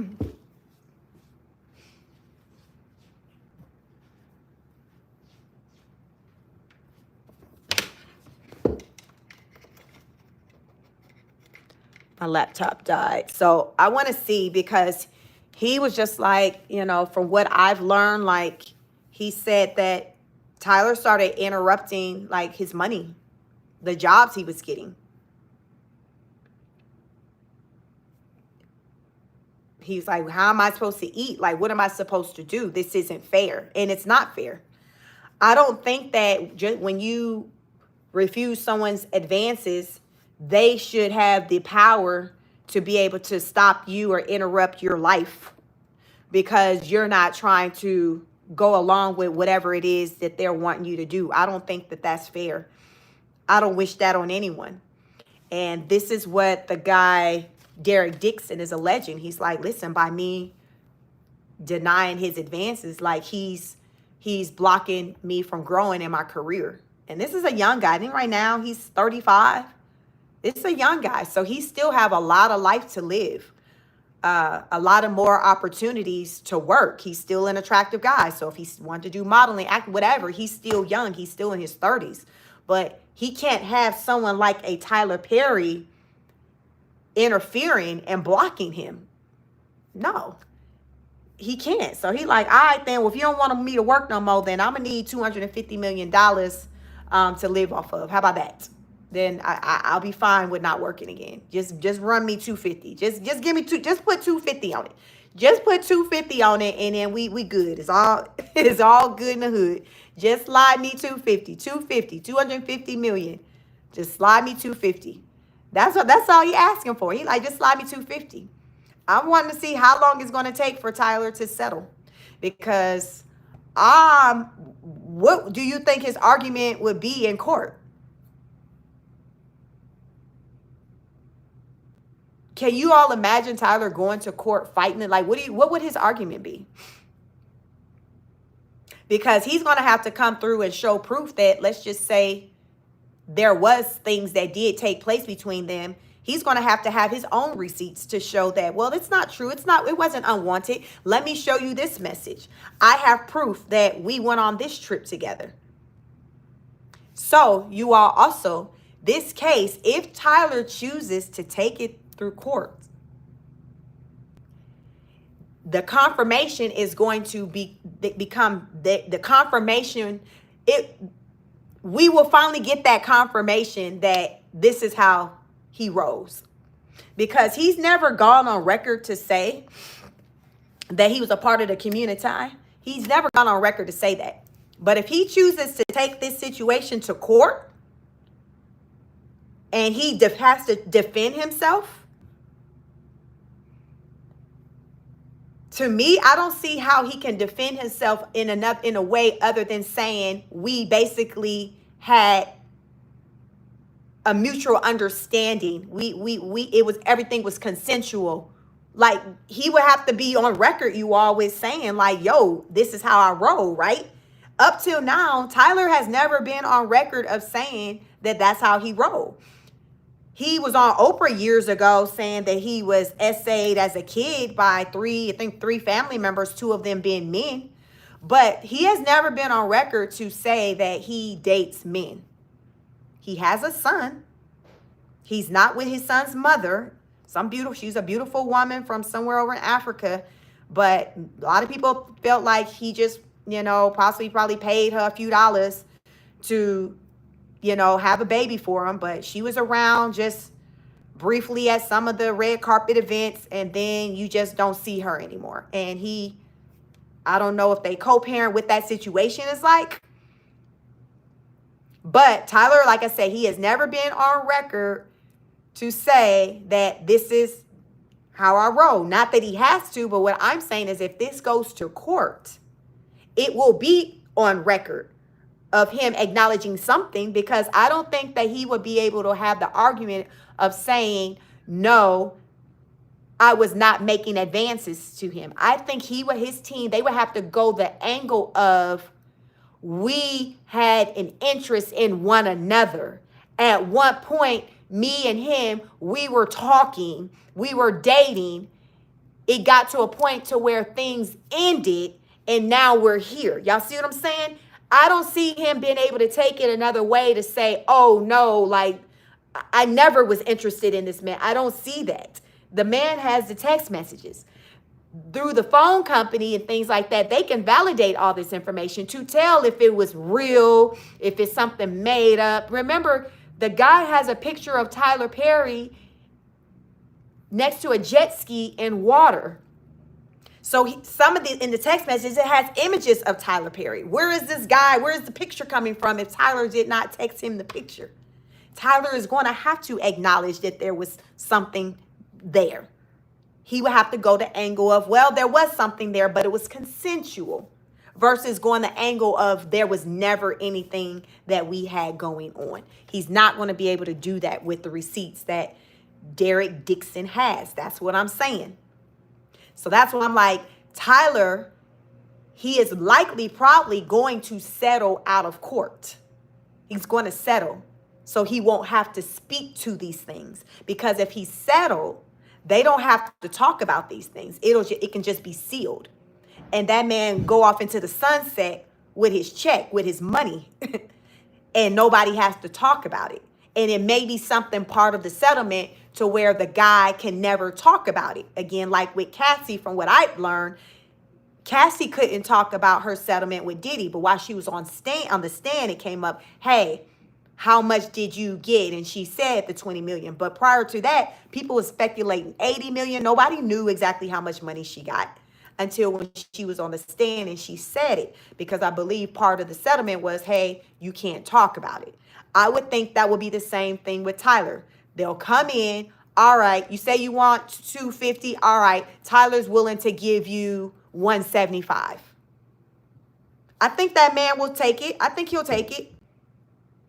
How about 175, 175 million? And you just go away. You don't talk about it. No books, whatever, it's done. I think it's more likely that it'll work out that way. But we probably won't even know what the settlement amount is, because a lot of times, they can't talk about that. But it's going to be a lot of money. We know it's going to be more than what Christian Keys got, because Christian Keys didn't go through nobody courts. And y'all already know you get more money when attorneys are involved and courts are involved than if you just trying to work something out with somebody. Y'all know. Because word on the curb, Christian only got a house and a car. First of all, a car depreciates. And what kind of house is this? And a lot of people like, who finna buy this house if you sell it? Because a lot of people ain't got no money. People ain't buying houses like that. Like, what we doing? So, like, really, Christian, you did all that for a house and a car? I hope not. And I bet you he probably feeling real crazy right now when he sees this lawsuit, right, that's out, because Derek did it in a more smart way, in a smarter way than what he did. Just like how a lot of people felt about Cassie when she sued Diddy, and nobody else wanted to do that. Everybody else was fearful. So it's like after she did it, then people like wanting to come out the woodworks. Everybody want to try to file their suit and get them some change. Try to get what's left. You always kind of want to be that first one, because that's when the pickings is good. That's where all the money is there. Like with Diddy. Diddy's paying out a lot of money right now in court fees. So he's still got a lot of money, but he's lost a lot of money as well. So with Tyler Perry, this first person, Derek Dixon, who's filing suit, he's probably likely to get the most money, more money than anybody else who were to follow. Y'all see what I'm saying? So it makes a difference with where you are in the line, because I do feel like there are going to be more people coming after Derek Dixon, probably even before Derek even settles. I just feel like there's going to be more people coming. And especially if Derek, and they're probably going to come like with Cassie after the settlement. Then they're going to start coming, because like, oh, snap, we paying now. And it's going to be like Diddy all over again, where everybody finna, be coming with their stories. Everybody going to be looking for a payout because they saw one person get paid out. So they're like, all right, then my turn. Hell, he grabbed my cheeks, I didn't want this, I felt like I had to do it because I needed to have a little job. Like, I think it's going to be multiple people who are going to come through. I don't see it being no women. I don't think it's going to be any women, but I think multiple men are going to come through with similar allegations, looking for a payout. It's going like what happened with Diddy. It's just going to be out of control. It's going to be out of control. But, I mean, this is what happens. What they say, you play stupid games, you win stupid prizes. Let me see. When did this show run through? So, the Oval. Let me see. When did it stop running? Because I never got into the Oval. I would hear about it, but I didn't. How many seasons? Let me see. The Oval had 6 seasons.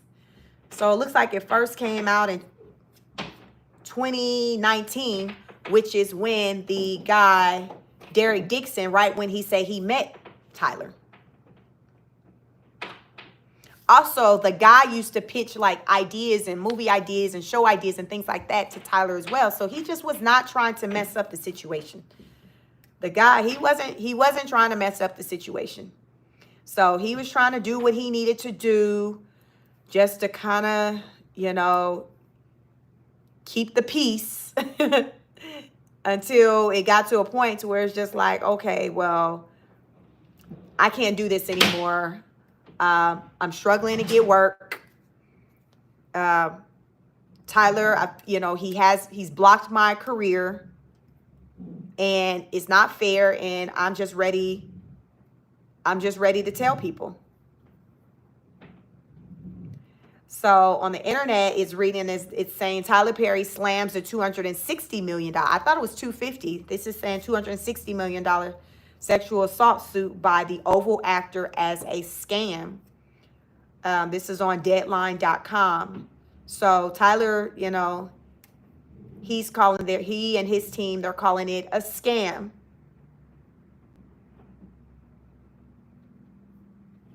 Do you all think it's a scam?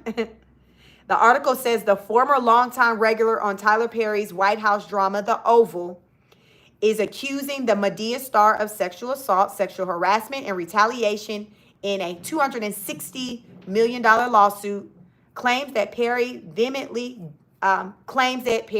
denies.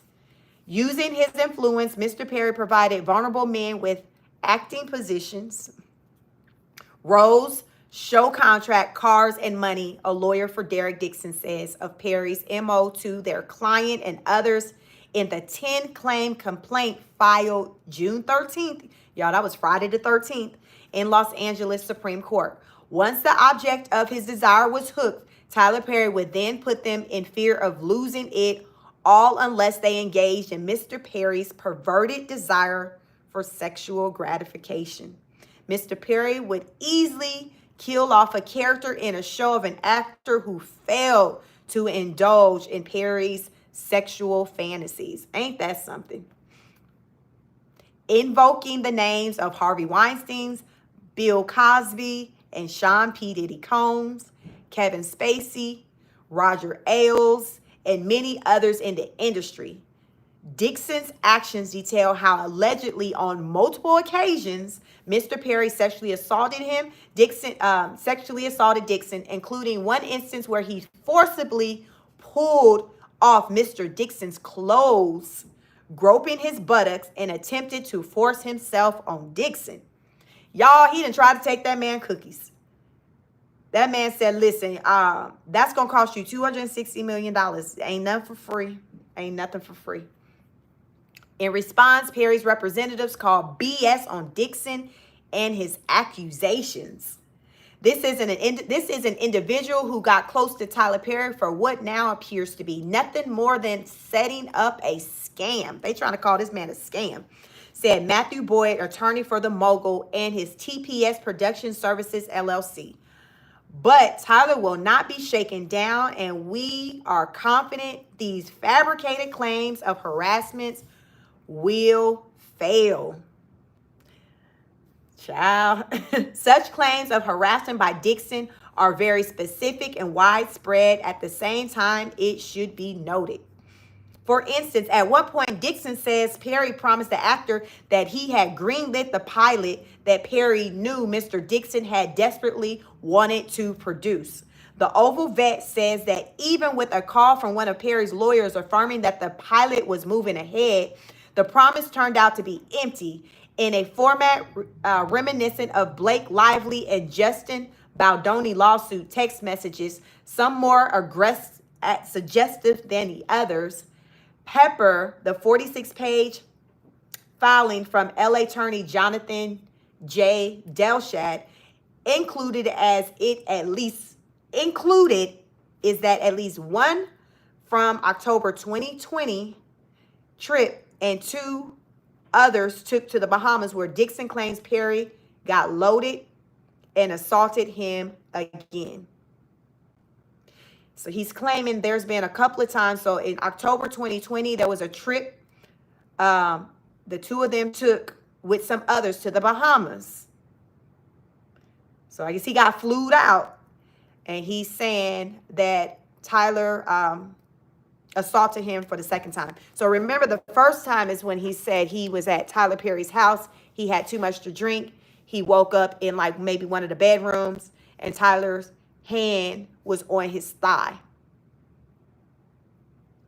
So coming off of that experience, he allowed himself again to be with Tyler Perry offset in a situation where Tyler could basically approach him again. So that's what's been said out there. It's just like, why are you still going around him like this when you know what happened the first time?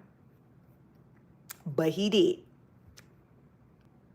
The filing also noted that Perry supposedly repeatedly threatened that if Dixon ignored Perry or failed to engage with the sexual innuendos, Dixon's character would die in the next scene. In the next season, I'm sorry.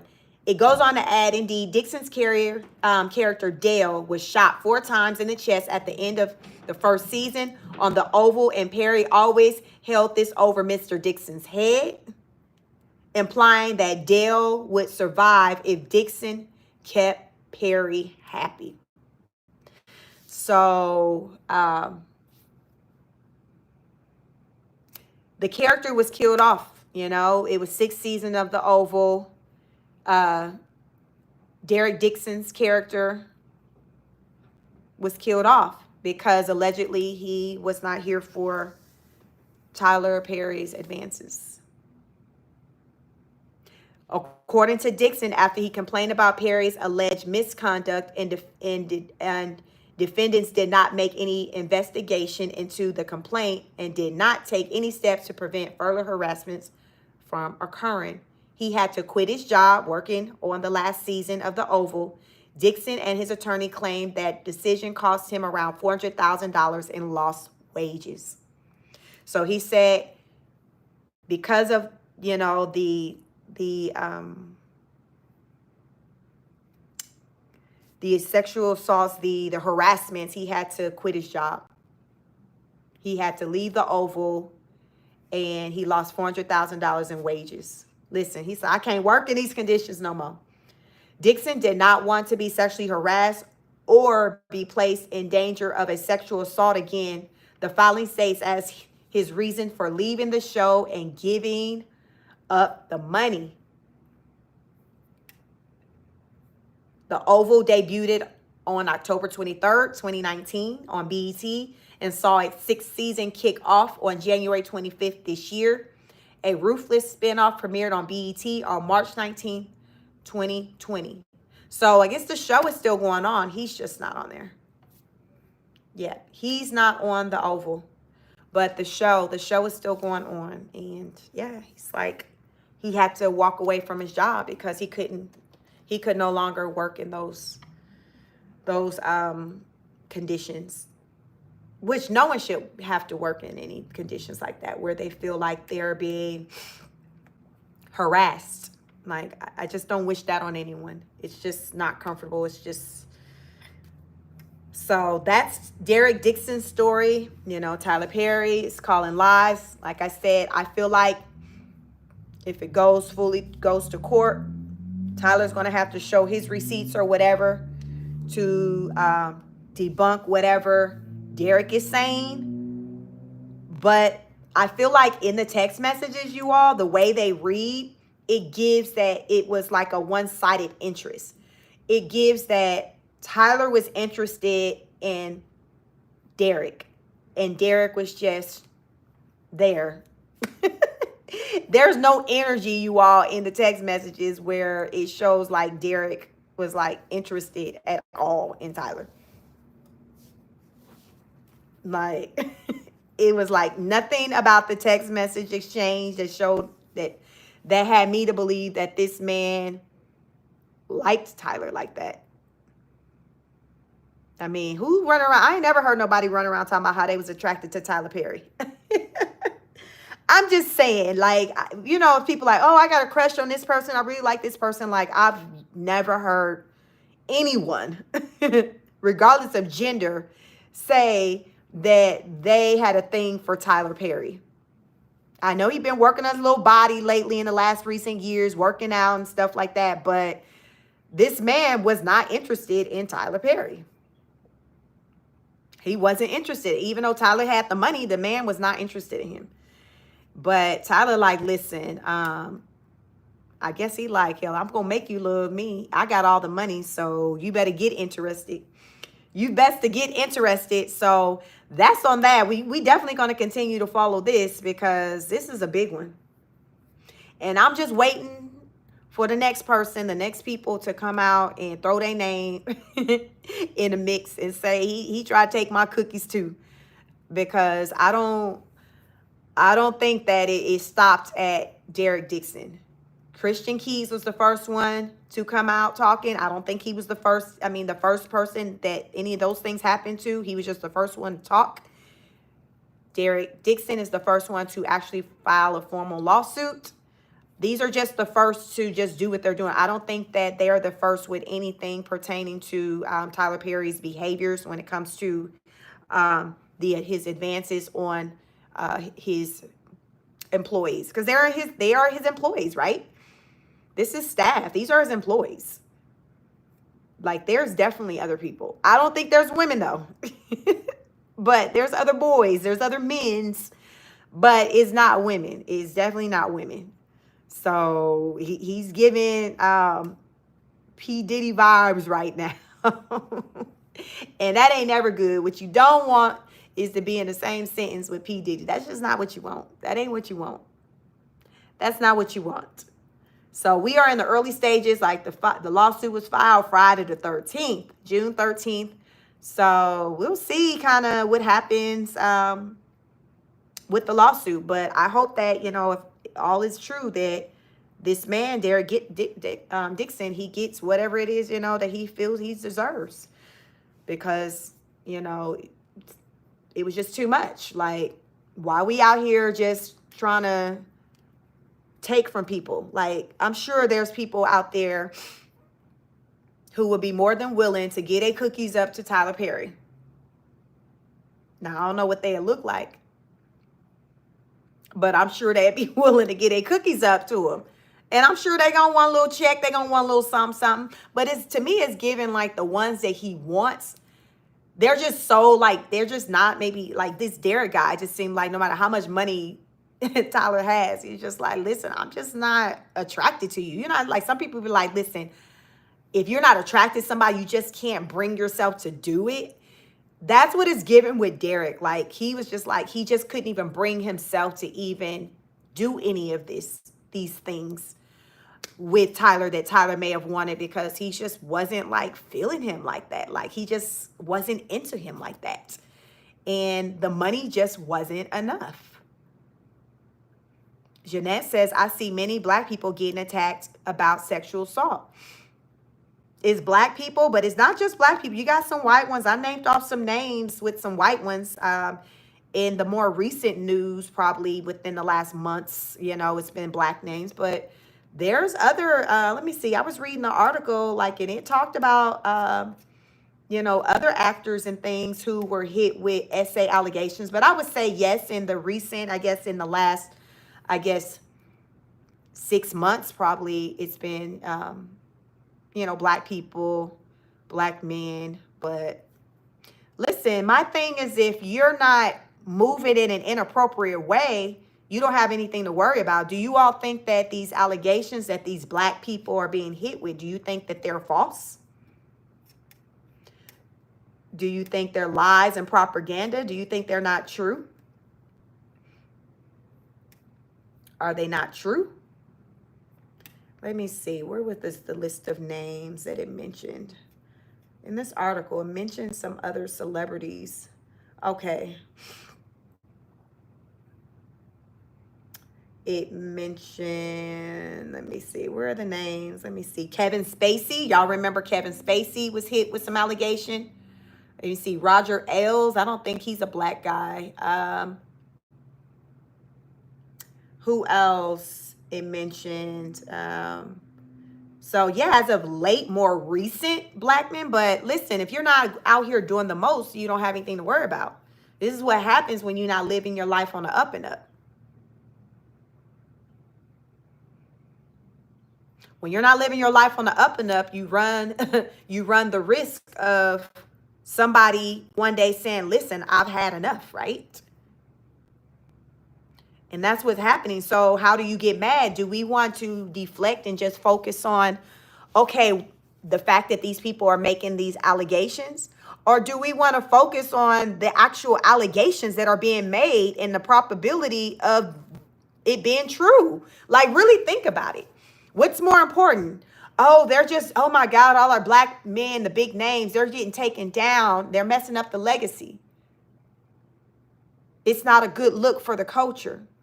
Or do we want to focus on, damn, they've been doing that all this time? Do we want to focus on the misdeeds? Like, what's most important? To me, what's most important is the misdeeds, not the fact of, oh, they coming for the black man or the black person. It's the misdeeds. But it's not just them. There are other people, as I've said, whose names have come up centered around sexual assault. Kevin Spacey. The Roger Ailes, is he? I think he's he sounds like a white man. I don't recognize his name, so I'm gonna say he's not black. Let me see what he looked like. So I just think that these black men are out here doing the absolute most. Okay, so yes, the Roger Ailes, he's a former CEO of Fox News. He's an old white man. Oh my God. He's 77 years old. He ain't, I don't know who's signing up for him to be touching on them. Y'all look him up, see what he look like. But I want to focus on the misdeeds. I don't want to focus on, oh, they coming for the black people. I want to focus on, okay, what are these black people doing? What are these black people doing? Because if the black people aren't doing the most, there's nothing for them to be coming for. And from these cases that I've been hearing centered around the black men, it hasn't been anything that's shown that these allegations have been false. Like, to me, they've been followed up with the receipts on, oh my God, like, yeah, it looks like they've been doing the most. They got caught with their hand in a cookie jar. They got caught. The stories that I'm hearing, it's like the evidence is showing like that they got like, yeah, it look like they did this. It's unfortunate. I hate it for them. But it don't look like these are false allegations. Like, to me, this whole Tyler Perry situation is not giving false allegations. I think that the man was willing to endure whatever as long as he was able to still keep his job. And when it came down to it started interfering with his job, his money, then that's when he was like, you know what?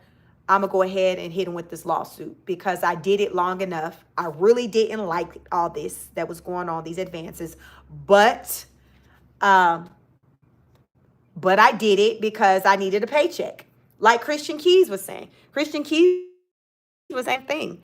He was saying that he was dealing with whatever because he said he needed a paycheck. Hell, he had bills. Christian said, I had bills. Listen, I had to do what Christian said he had. This guy, Derek, is saying the same thing. Like, listen, his shenanigans started to interfere with me making a living.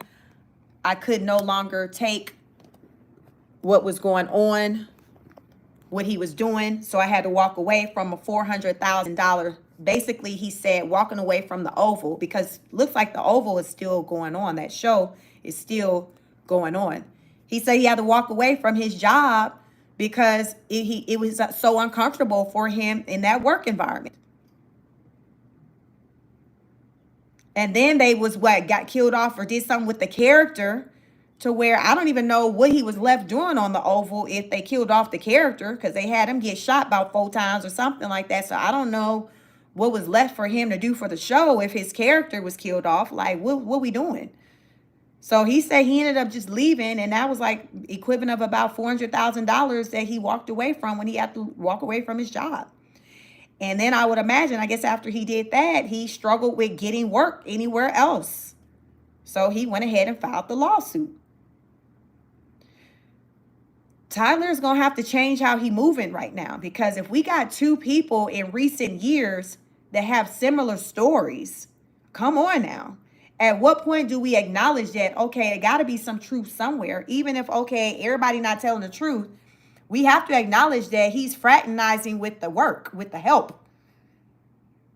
He should not be fraternizing with the help. Like, these are your employees. There should be boundaries, right? There should be boundaries. Clearly, there's a problem with boundaries. The man has text messages. I do not believe those are made up text messages. Have y'all seen the text messages? He's showing the text messages from the communications between him and Tyler. Tyler sent the man a text message with himself next to a jet ski and some water, soliciting comments, soliciting compliments. The man did not want to acknowledge Tyler Perry in the picture like that. He commented on the water. Tyler Perry pushed for the man to acknowledge him, Tyler Perry referring to himself as this hunk of a man. Do you see this hunk of a man? And the guys, Derek, like, oh, yeah, I see him. The Derek was trying to act like he didn't see him, like David said Tyler LGBT %. Listen, but Tyler ain't never came out, we've all know the real deal Holyfield, but Tyler has never gone on record acknowledging that he's a part of the community. I'm just saying. When you know, but he's never gone on record like saying it. Let me see if I can find these doggone text messages, y'all. Because, y'all, it's in the chat. Y'all got to get into the chat. You got to get into the chat. Because Derek has led us into the chat. He has welcomed us into the chat. He texts Tyler Perry. Let me see.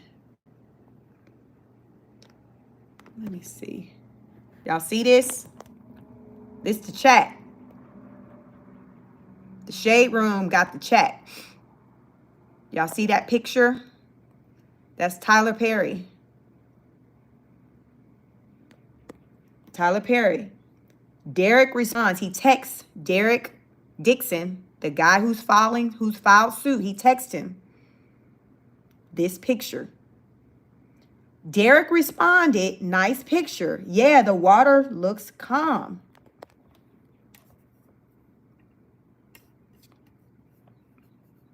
Let me go back. Y'all see that? This is the chat. We are in the chat. Nice picture? Question mark? Like, Tyler, like, what the hell you mean nice picture? I need for you to call out some specifics. What's nice about this picture? Derek's like, oh, okay, great, amazing, awesome picture. Like, yeah, what the hell you want? What you want me to say? What do you want me to say? I would have said the same thing. Like, oh, wow, that's a nice picture. Like, what else do you say? Remember, this is the boss. What else do you say to your boss that sends you a picture of them on vacation? You're like, oh, shit, I mean, it's cute. Like, then Tyler, after the guy said, great, amazing, awesome picture, Tyler said, you don't see that stud in this nice picture? Tyler, who the hell didn't ever call that man a stud? In all my days, I ain't never heard nobody say, call that man sexy. He said stud. I ain't never heard nobody refer to Tyler Perry as a stud. You listen, he done lost him a few pounds. You can't tell him a damn thing. Listen, he done been wearing that damn waist trainer, lifting some 20-pound dumbbells, doing his squats, getting them glutes tight. Listen, he got his little shorts on, what they call them, hoochie daddies. He got his hoochie daddies on. Listen, you can't tell this man a mother freaking thing. He's trying, listen, y'all know how it go, ladies. Y'all know it, men too. When you got your little nice picture and you trying to show it and you send it to somebody, you send that little picture because you feeling yourself. You like, oh, let me send this one to him. Let me send this one to her. That's what his mindset. And your expectation normally on the other end is for that person to comment on like how good you look. This is basically Tyler was like, Derek, you didn't understand the assignment, sir. Are you slow? Let's try this again. Let me help you out, son. Let me help you out. So then that's when he goes to try to help him out. You don't see that stud in that nice picture? Y'all see I say nice picture? What the hell you mean nice picture? He like the many damn squats I done damn done to get this damn squats and push-ups and sit-ups. I done damn done. And you talking about nice pictures? I'm gonna need for you to put some respect on this body that I've been working hard at. I'm gonna need for you to put some respect on this body. So then here's another text. Here's another text. I can call you. So this is, I think this is still Derek. I can call you later or tomorrow sometime. He's trying to get off the phone. He's trying to get off the phone. What's up, Time? He says, I was having a bad day, but man, you just made my day. Any celebrities are making me feel like a normal, regular person. Not respect on his body. Tim, you know how you been working goddamn hard at your shit. You better recognize this 2-pack ab. You ain't got you a whole 8 yet, a 6 yet. You better recognize this 2 is no longer a keg. I tell you that. You better act like you see these 2. And that's the energy that Tyler like, listen, somebody finna see something today. Hell. So in the text message, Tyler goes on to say, you have a really fresh voice and take on things. I don't know where this is going, but I laughed the entire time. I could see the world and the characters. My exclusivity ends in 30 days. I want to take losing it to, I want to take losing it out to Amazon, Netflix after that, engage their interests. But I also want to try and get you with the right people to help you make these shows work. They are not for my audience, but we need to find a home for this stuff. I don't want to miss another creek. You know that Eugene bought that to me the first. So basically what's happening is that Derek has been pitching movie ideas and things to Tyler. Tyler has been acting as though he's, oh yeah, Derek, you're talented. I really want to help you out. Did Tyler really mean any of this? Who knows? Because y'all know sometimes when people trying to just get something from you, they'll act like I feel like Puffy, when it came to Cassie, he was gaslighting her. I don't think that Puffy ever found Cassie to be super talented like that to really pour into her music career. I don't think that the least bit.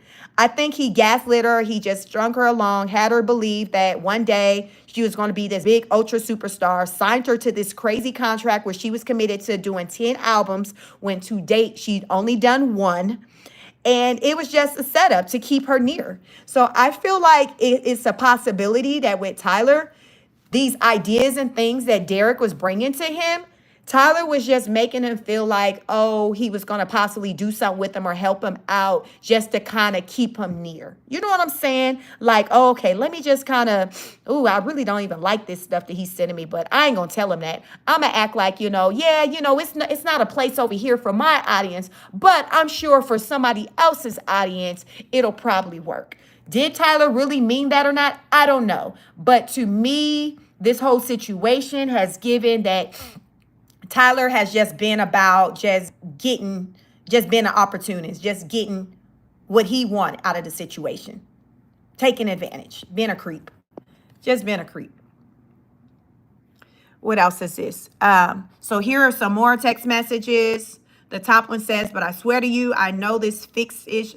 I love a killing mother. I don't know. I guess they're talking about some details and things from maybe about a project.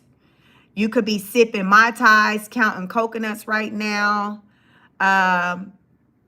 Think about the last episodes they are all shot at. We don't know who lives here exactly. So he's showing, listen, I've been having these conversations with this man because he's my boss. I'm trying to keep things going.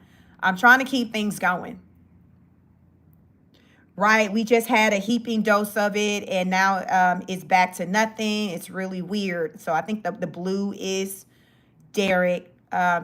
So Tyler, I didn't have any contact. Were you talking about? I haven't been touched in months. Why is Tyler telling this man? And Tyler telling this man, I ain't been touched in months. The guy's like, oh, you mean touching? I thought you meant being around people. Y'all see, Derek wasn't even like on the same type of time in this message as Tyler. Tyler was just talking about whatever's been going on with him or whatever. being around people, whatever. Derek's thinking like, oh, you talking about physically, you just haven't been around people. You maybe just being in the house, being with your family or whatever. Tyler's like, no, I'm talking about I ain't had nobody coming over here touching on me, like that type of way. So Derek like, oh, snap. I didn't know that's what you meant when you said people being around you. Like, that's not that man's mind wasn't on that. And then Tyler says, Jacob. And then Derek says, I love that you only say that when I'm being stupid. So it looks like Tyler calls Derek Jacob. It's like when you have a blonde, moment where you don't get something, where you're not reading between the lines in a person, like, man, you just completely missed it. So that's why he called him Jacob. And then Derek says, I love that you only say that when I'm being stupid. LOL. I guess that's the Jacob dumb ass version of me. So Tyler is seeing like, oh my God, like I'm trying to speak game, tell this person, what's going on. And he's acting like a blonde, like he's clueless or whatever. But y'all, the man wasn't interested in him. So his mind is not even at the same place as Tyler's because he's not interested. Then Tyler's like, you know what I cook? Then he says, Derek. And then Derek says, spaghetti cake. And then Tyler says, I'm so drunk talking. So is Tyler trying to say, basically, I want you? That's what I want to cook? Because he says you. Because Derek is guessing like, what, spaghetti cake? Because Tyler's like, you know what I cook? You know what I cook, Derek? Derek like, what, spaghetti cake? Hell, what you want? Hot dogs, chitlins? What? Hell, what you want to eat? And then he talking about you. I'm so drunk talking. Like, sir, boss, can you go to bed? Like, can you all imagine? This is your boss. This is the person. So as you all can see, this is April 27, 2021, 5:32 p.m. Y'all, these aren't even like late night text messages. This is what the hell? What time it's 2:47 where I'm at. So y'all, it's afternoon. It's not even night yet. It's not even night. So these aren't even inappropriate times during the day where he's talking with his boss. The sun is still out. The sun. Tyler's just doing the absolute most, y'all, for no reason. Then Tyler says, what it's going to take for you to have guiltless sex. Y'all see that? Have y'all found that yet in therapy? Yes, it's the same as that kind of car, Geo Metro. So then Derek says, giving up my religion guilt, becoming a Buddhist ? That's so cool where you come from. So Derek is struggling, you all. Derek is struggling with just his sexuality, cutting loose, having relations. Like he's struggling. He's struggling. Tyler says, unfortunately, Derek, I have friends who are in their 50s and 60s who are still dealing with that. And it's so sad. Tyler, is that you? Are you talking about you, Tyler? Because we have not ever seen or heard you own up to nothing. We just know that you done went and found some beautiful woman from over there in Africa, in the motherland, to come over here to the USA to become pregnant with your baby, which we do not know how exactly that baby was conceived. She carried your child. Then she went off into the sunset, probably with her check. And you around here, somebody daddy, single father. Like, so are you the person in the 50s? Because Tyler's in his 50s. What? Tyler is 55. Are you referring to yourself who are still dealing with the struggle of just out? Because you cannot act like, Tyler, that you've dealt with that already. No. You still playing out here in these people's faces. He says you can be and have freedom from religious guilt and still believe. So Tyler's trying to basically talk this man draws off. He's trying to tell him, listen, don't be afraid. It is okay. Just let him hang. Let him swing. Just let him hang. Pull the draws down. Just let them hang. Be you, boo. Let them hang. Let them hang. Let your nuts hang. This is the type of time Tyler on. You all right? Yeah, repent. You think you're going to hell? Just do like everybody else do. Just repent. The text messages again. Treat myself. So this is Tyler's self. Treat myself right. What are you doing? Derek, why are you harassing this man, Tyler? Why are you harassing Derek? Look how he spelled. He put Derreek. Y'all, he's been a bugaboo. Y'all ever had that person that just won't leave you alone? That's a bugaboo. Don't Tyler give you them vibes? This is a whole bugaboo out here. This was that Destiny Child? Did they have the bugaboo? Like, this is a whole bugaboo. So he's hitting Derek up because Derek ain't really responding fast enough. Derek says he's in blue. I'm just talking to my sister. Like, I damn, like, can I live? I'm over here. I'm not working. I'm talking to my sister. Then Tyler, he eyes roll. Fine. What? If that ain't a whole entire queen, like, eyes roll, fine. Good night. I'll go through the 600 people in my phone book and be annoyed that I don't want to talk to any of them. He only wants to talk to Derek Dixon, the guy who's suing him for $260 million. That's all. That's who he wants to talk to. Derek is like, yo, bro, I'm talking to my sister. I don't want to talk to your ass. I just seen you on set yesterday. What the freak we got to talk about? I know my lines. Like, what? What do you want? Y'all, this is what this is what he want to say. Like, what do you want? Like, sir, leave me alone. What do you want? This is the energy I'm picking up that Derek has. He's trying to be nice. Like, yo, I'm talking to my sister. Damn. So after Tyler getting his feelings, fret like he's some little girl, Derek says, trying to get off so I can go to sleep. Derek's not even trying to get off to talk to him. Derek like, shit, my sister over here talking my ear off. Y'all know us women be damn talking. He like, I'm trying to go to sleep, but I got my sister on the phone. So when I hang up, I ain't even trying to be talking to you. I'm trying to go to bed. Then Tyler says, I understand, LOL. Do you really? Do you understand that he ain't even trying to talk to you? I wonder what time it is at this point during these texts. It's probably late at night. So Derek says, LOL, apparently you're not the only one that's been drinking tonight. So I don't know if he's trying to, if Derek's trying to allude that his sister been drinking too. And that's why she talking his ear off. And Tyler said, I just started. And then Derek says, they didn't. So it seems like he's trying to say, listen, my sister done had her a few too many. That's why I'm stuck on the phone with her. And she won't hang up because she been drinking for a little minute. And I'm tired. I'm ready to go to bed. I'm tired of both of y'all. I'm sick of both of y'all. That was the energy that Derek had. We're still in the chat. Gotta have a strong no. So this is Tyler talking to Derek about the importance of just standing 10 toes down when you not interested or wanting. Gotta have a strong no. Exactly, Derek. You should have had a strong no with Tyler. But again, that was the boss. Tyler talking about you gotta have a strong no. Of all people, this person who pushing up on this man who's showing that he ain't interested, and you telling them how they need to have a strong no. Knowing if that person had a strong no to Tyler, they would have been on the soup line.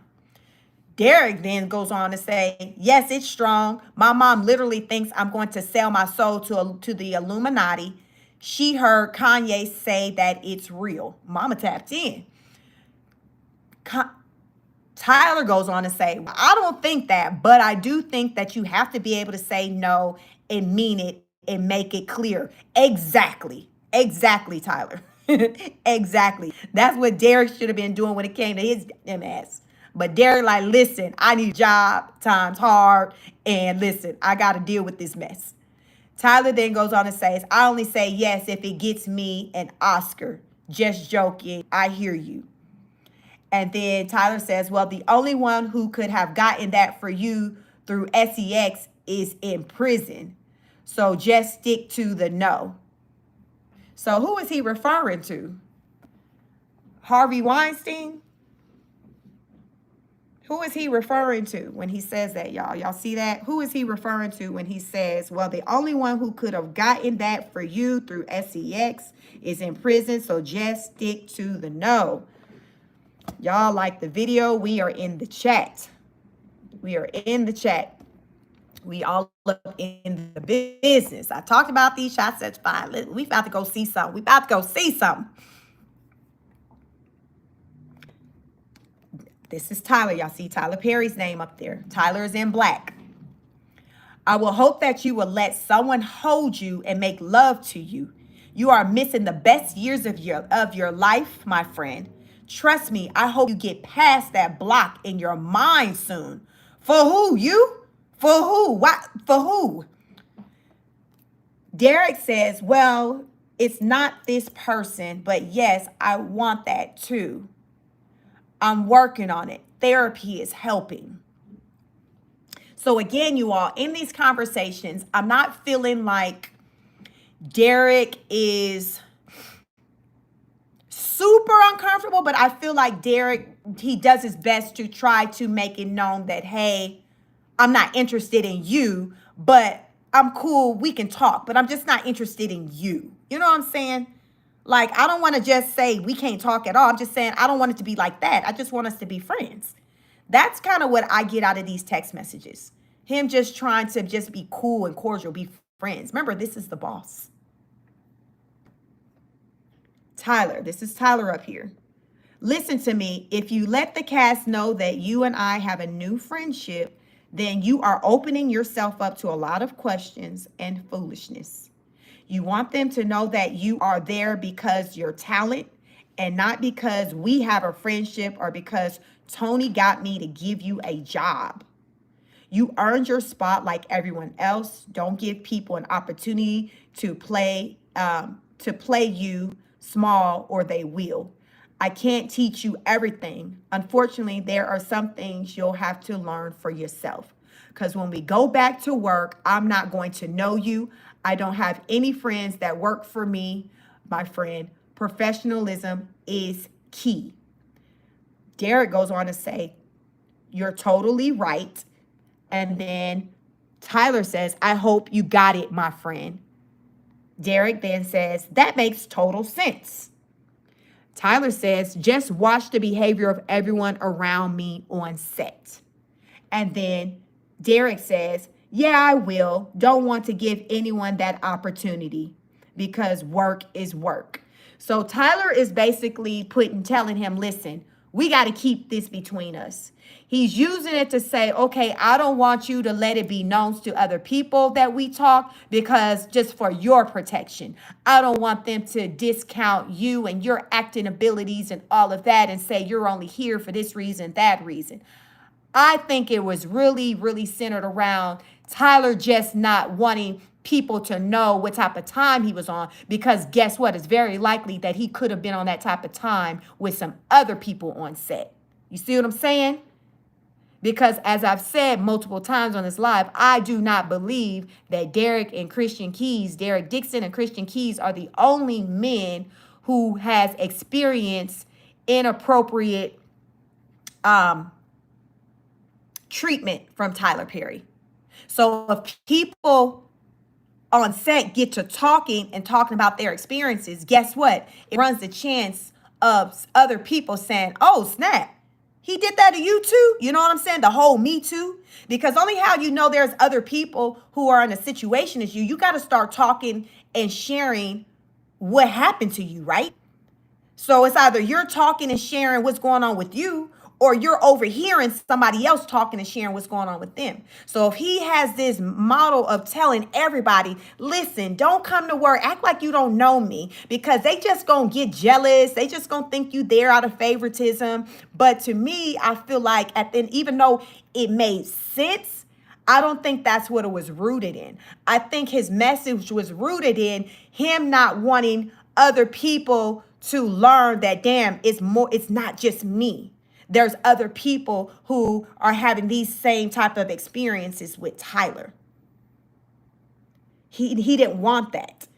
He want each person to feel like it's just them, like they're just special when they're not. You see what I'm saying? It's almost like a guy or somebody, he got multiple women. Each one, they think they special. They not knowing about the other ones. They not knowing that he done told the other 5 the same exact thing he done told you. So he got you feeling yourself thinking like you, like Cassie was feeling herself thinking she was Queen Bee with Diddy when there was multiple of them. 50 Cent, multiple women.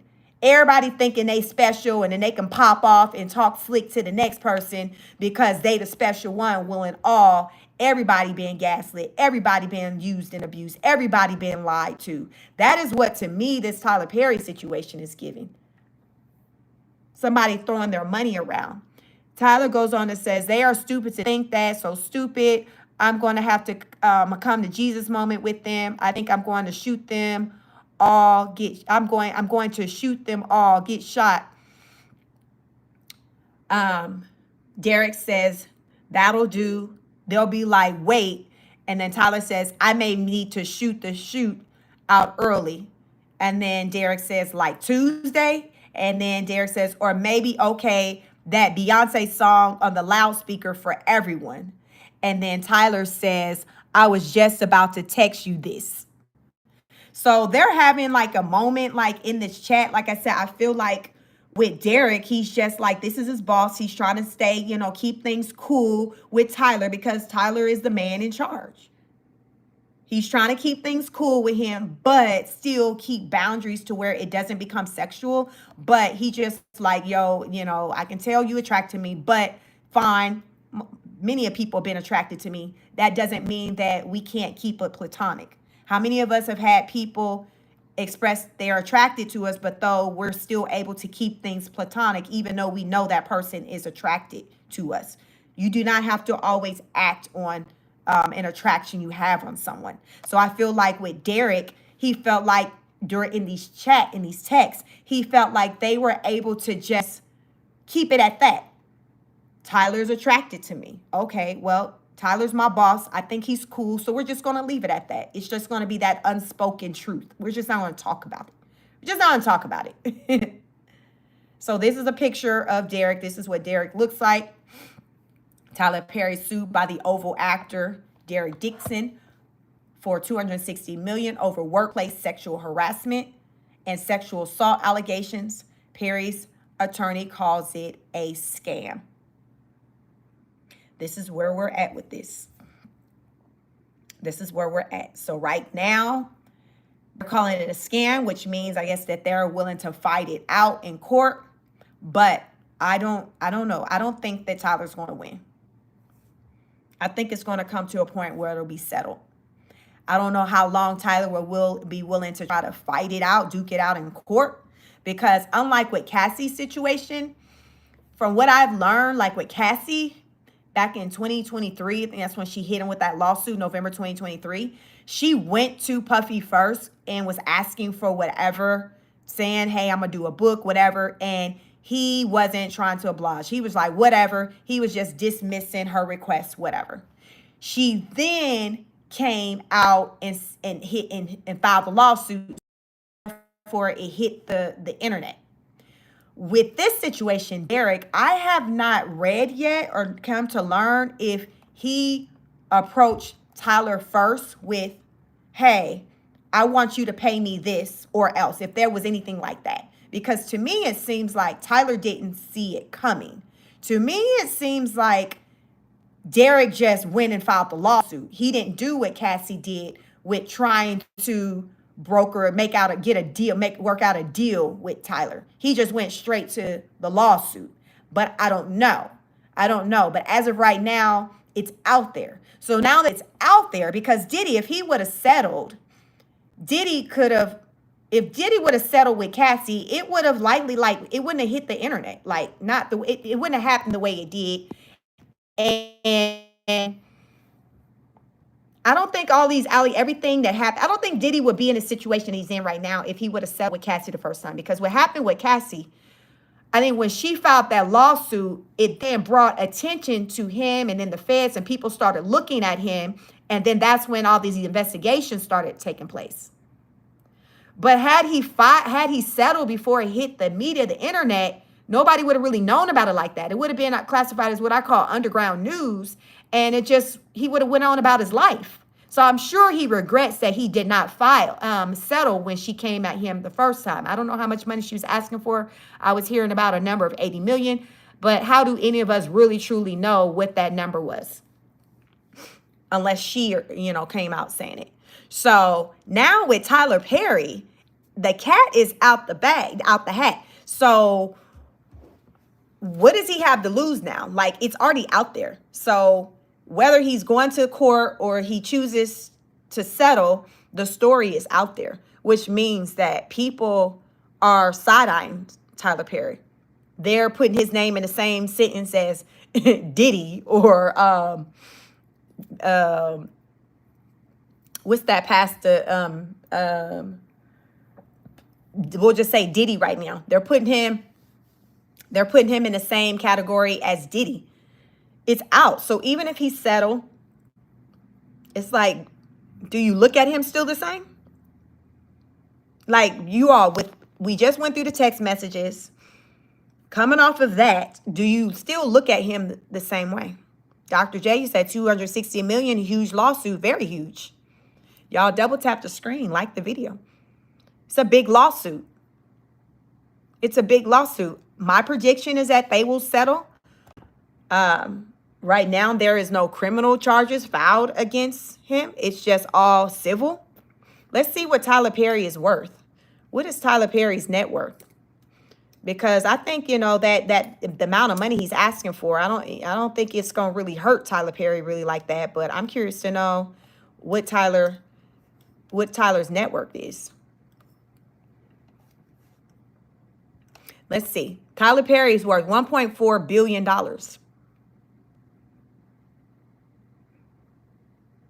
So $250 million is nothing. This is how much Tyler Perry is worth. The lawsuit is for $260 million. So I feel like they will settle for less than 250, but I feel like it'll be at least 175. It'll be closer to the 200 million number, because I'm sure they came up with their dollar amount based off of his net worth, what he can afford. I didn't know how much Tyler Perry was worth, but $1.4 billion, that's a lot of money. That's a lot of money. And I'm sure he probably wished that the guy had probably, if Derek would have came to him first about settling before putting it out here, filing suit. I think Tyler would have settled. I think Tyler would have settled if Derek would have approached him like how Cassie approached Diddy, and Diddy didn't want to, at least her team, her lawyers. I feel like, like if Derek would have came at Tyler, because look at his brand. Look what he has to deal with now.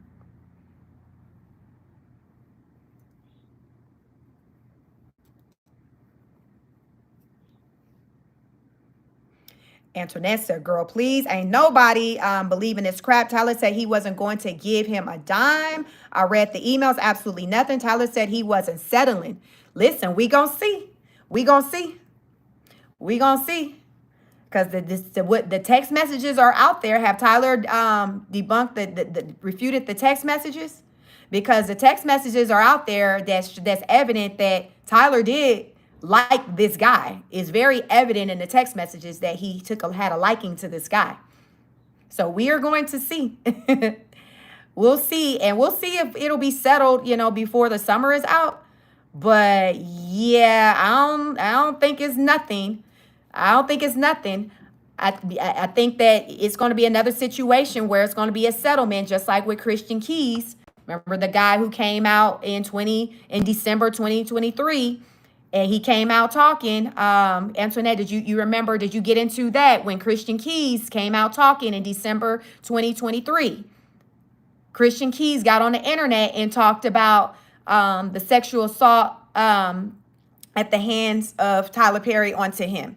And he said he had tape recordings.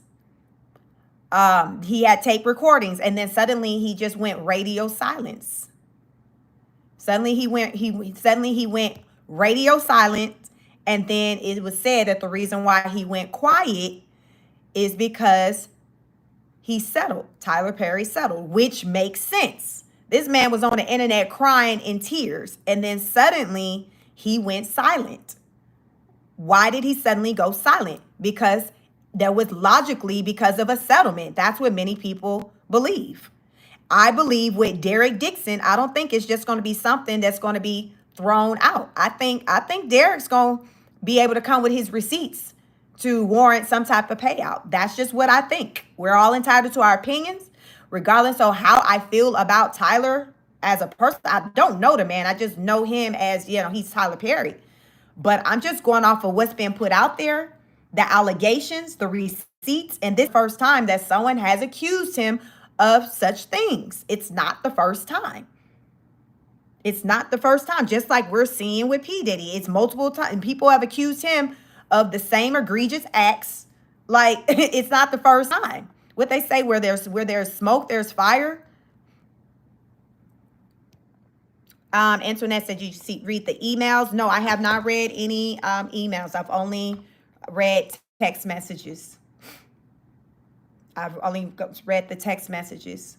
But I think that, I don't think it's just going to be, Tyler going to be like, I ain't paying him nothing. I don't know. I feel like Bossman says, Cap, Tyler Perry ain't do this. They trying to tear the black man down. We going to see. We're going to see. Did y'all feel like they was trying to tear him down too when Christian Keys came out in 2023? When he was on the internet, when he was on YouTube, was that another example of them trying to tear the black man down? I don't know if that video is still out there where Christian Keys was crying, talking about what Tyler, did to him or whatever. Was that another example of trying to tear the black man down? I'm just pointing out that this is not the first time. I'm just pointing out, like, this isn't the first time. And the same allegations that man, Christian Keys, was making, this guy, Derek Dixon, is making similar allegations. That's what I'm saying. So I'm just saying that I believe there is some truth to it. I believe there's some truth to it, and I believe that it's going to result in a settlement. That's what I believe. I don't believe that it's going to just be completely thrown out. I think it's going to be, there's going to be a settlement.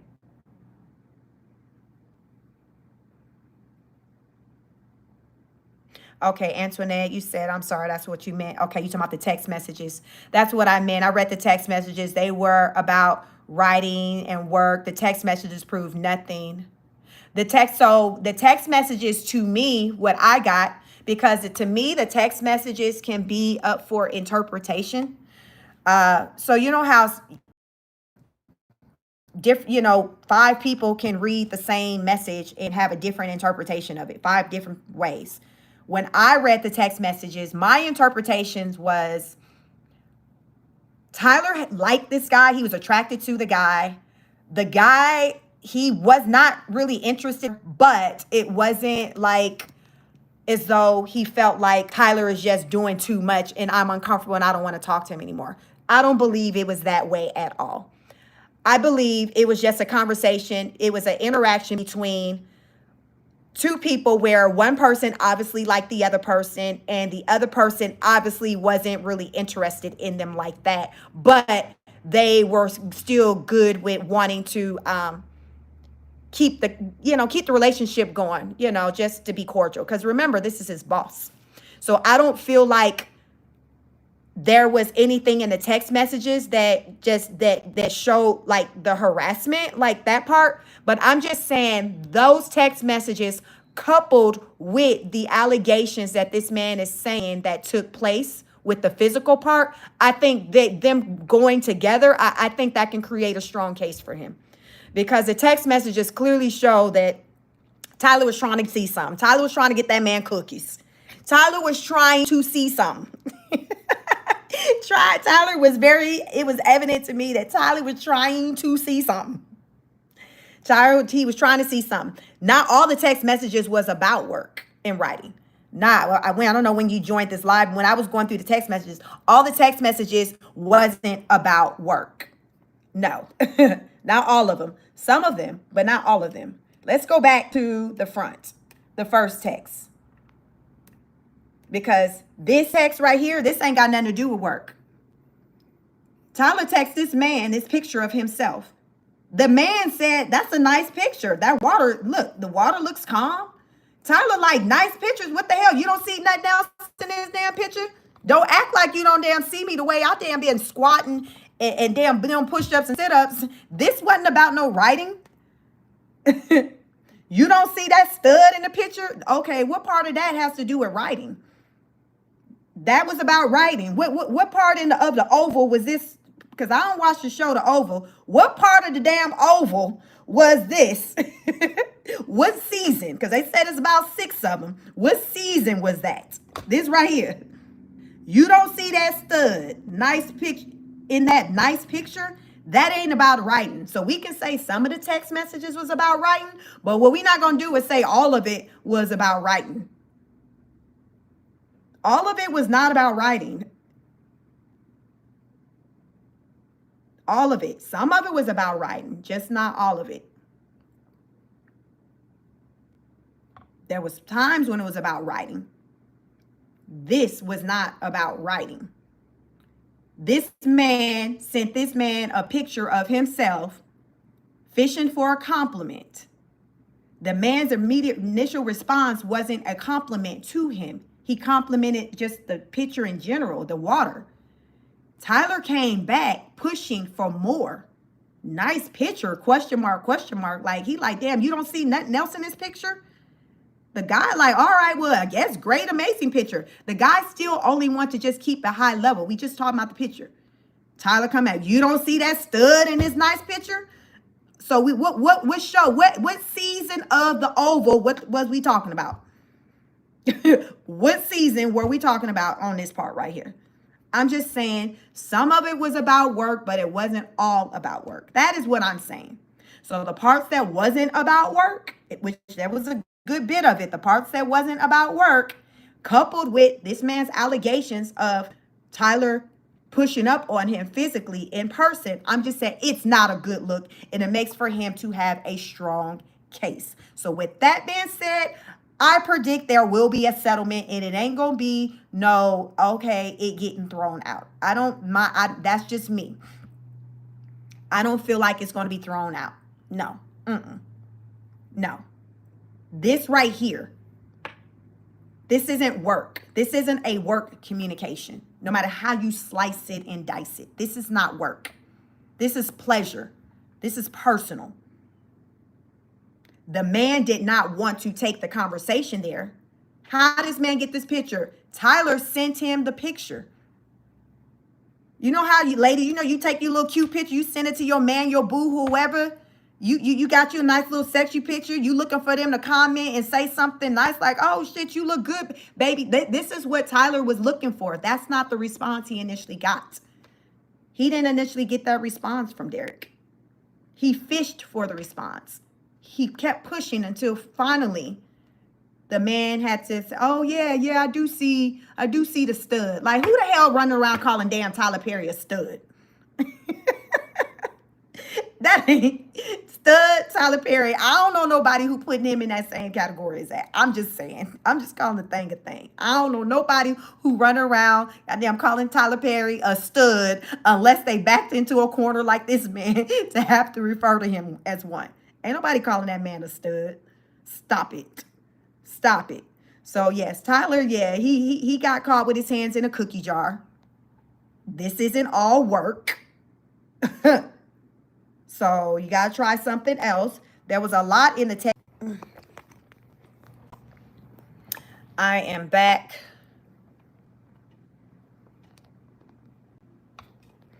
I'm back. My phone overheated. Can you all hear me? Make sure my phone don't die. I'm back. My phone had overheated.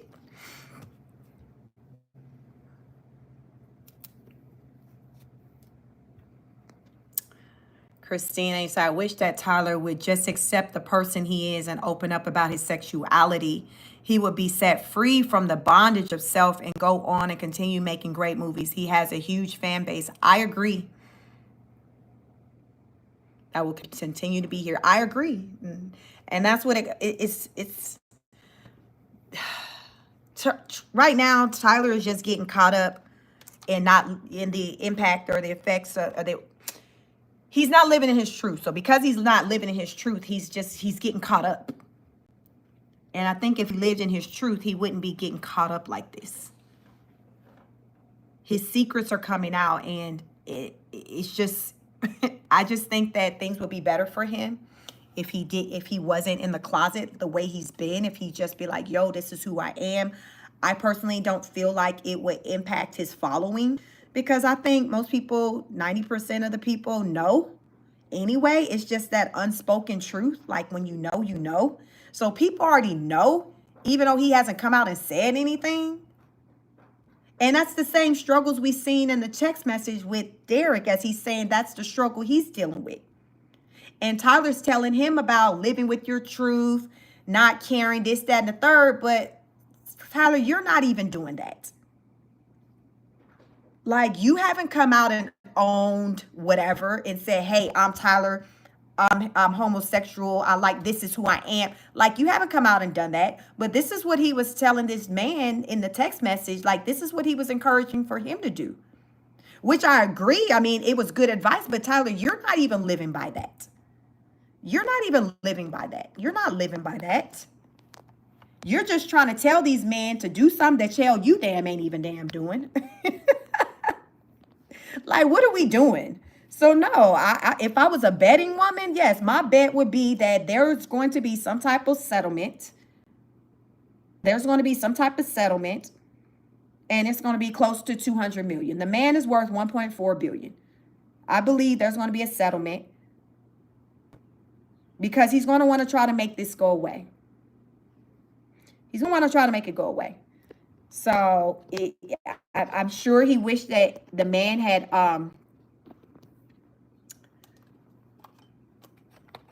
came to him first before taking it to, the media, putting it out there, filing the lawsuit, but he didn't. He didn't. He went and filed his paperwork first. So we're here. Tyler has to save face by saying whatever, because remember, he's still trying to go off of as though the damn world don't damn know that he that he don't go to other. Sir, come on now. The gig is up. Like, even though you ain't said it, just because you ain't said it don't mean that we don't know what's up. And so I think he's just out here trying to save face, because it's a man. It's not like it's a woman accusing him. It's a man. And it's all across the internet. So what else he gonna say? He's denying. Like, I wouldn't look for him to respond any other way right now. But I feel like if it goes like into the courts and all of that, it's just like more of his business is going to be put out there. So I think, to me, it's right now it's best that he just settle. So therefore, it's not, going well deep into the weeds, and it's just not going deeper than it needs to. Just settle. Just give him his money and, have him sign whatever NDA saying, hey, I'm not going to talk. I'm not going to write a book, whatever. But Dr. J says, Tyler has worked extremely hard for his money. Now you are practically about to give away millions. But here's the thing. It's going to come down if Tyler, what his truth is. Because Tyler knows the truth. Derek knows the truth. And the powers that be know the truth. So my thing is, if Tyler knows the truth, and he know the truth of the matter is being that he's done some inappropriate things, Tyler needs to settle. The only way Tyler should not settle is if he is honest, if he did not do anything and he knows if whether or not he did something or not. Otherwise, he needs to settle, regardless of the dollar amount, because you know the truth. You know if you're guilty. Tyler, you know if you're guilty. If you are guilty, settle. Just settle. If you know that you touched this man and he didn't tell you that he wanted your advances, or he made it clear that he didn't want your advances, you need to settle. You remember that day, you remember that day you touched his thigh and he just was taken back and he didn't seem like he welcomed it. Settle.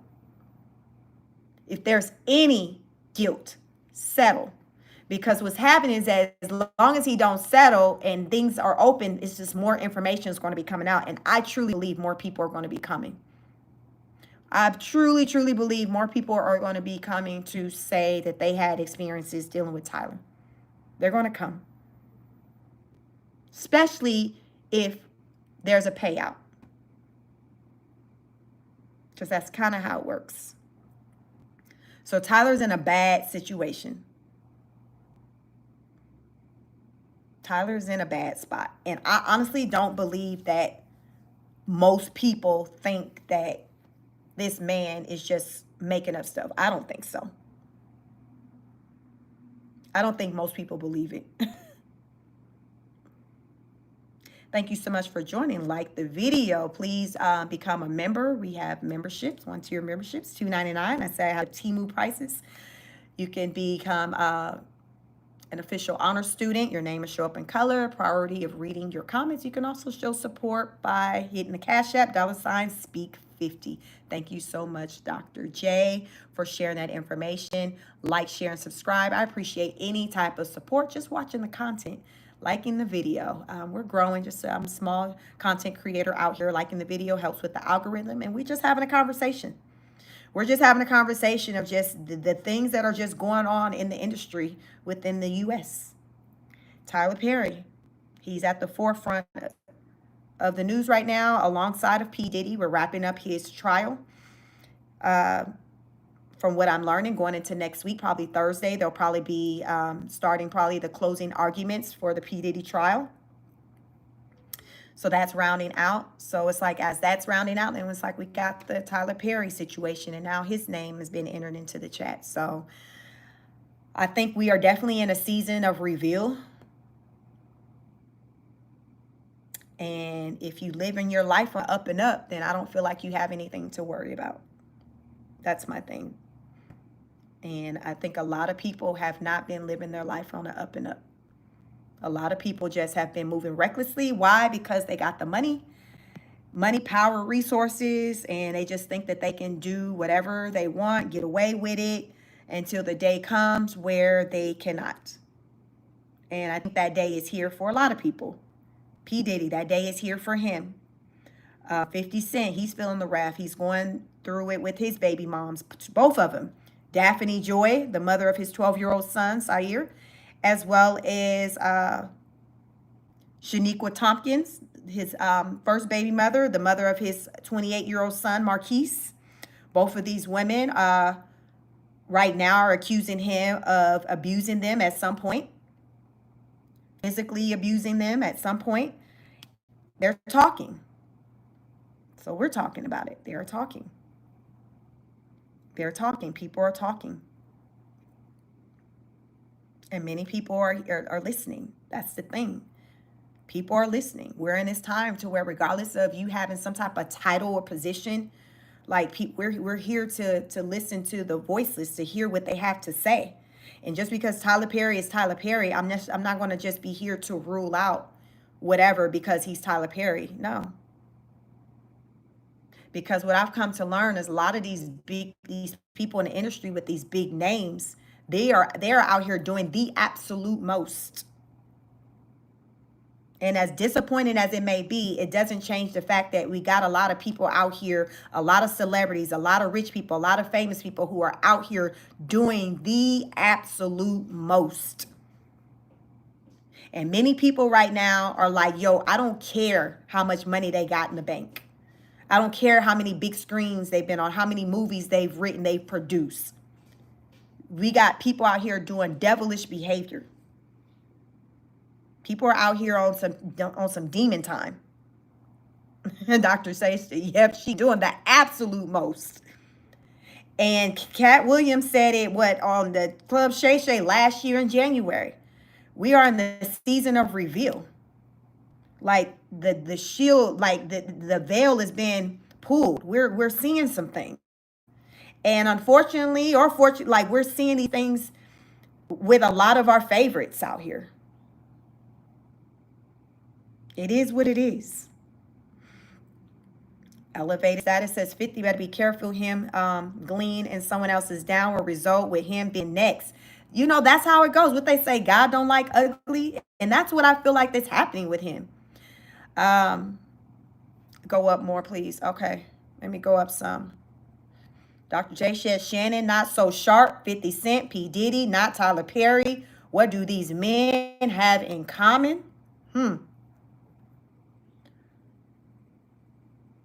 What do they have in common? They got SA allegations. They're all hit with SA allegations. Abuse allegations. SA allegations, abuse, some type of physical abuse, just abuse allegations.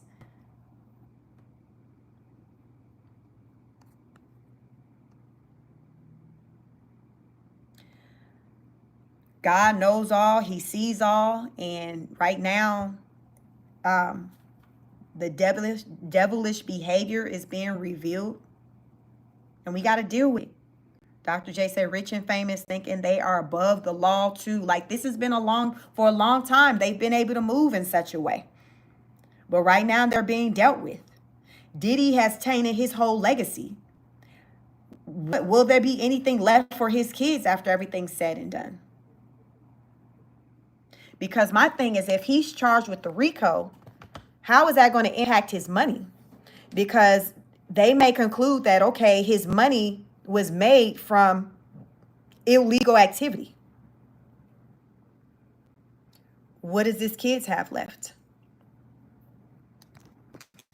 These are the questions. That's why it's like them sons been making sure they show up to court, because like their future is lying on this. Like, will there be anything left for them? Will there be anything left? So I don't necessarily feel like, oh, it's about coming for the black man. I just think that what's done in the dark is just coming out in the day, and that time is here. I think it's just the time, the wait, the season that we're in. It's just the awakening. Regardless of what color you are. Elevated status says, I think the victims will get money from the assets that will have to be sold. Okay. I don't think it's about color. I just think it's about just the misdeeds, the things that are being done. We've had white ones being put on blast too. As of late, it's been black ones, but we've heard the white ones too. Harvey Weinstein, he's somewhere locked up.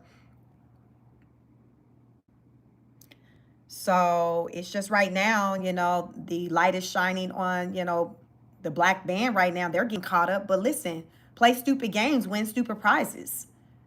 You can't engage in part of these types of activities. And then when somebody come knocking on your door and ask you some questions, when it's time for you to deal with what you've been doing, you can't just be like, you just coming for me because I'm the black man or the black woman.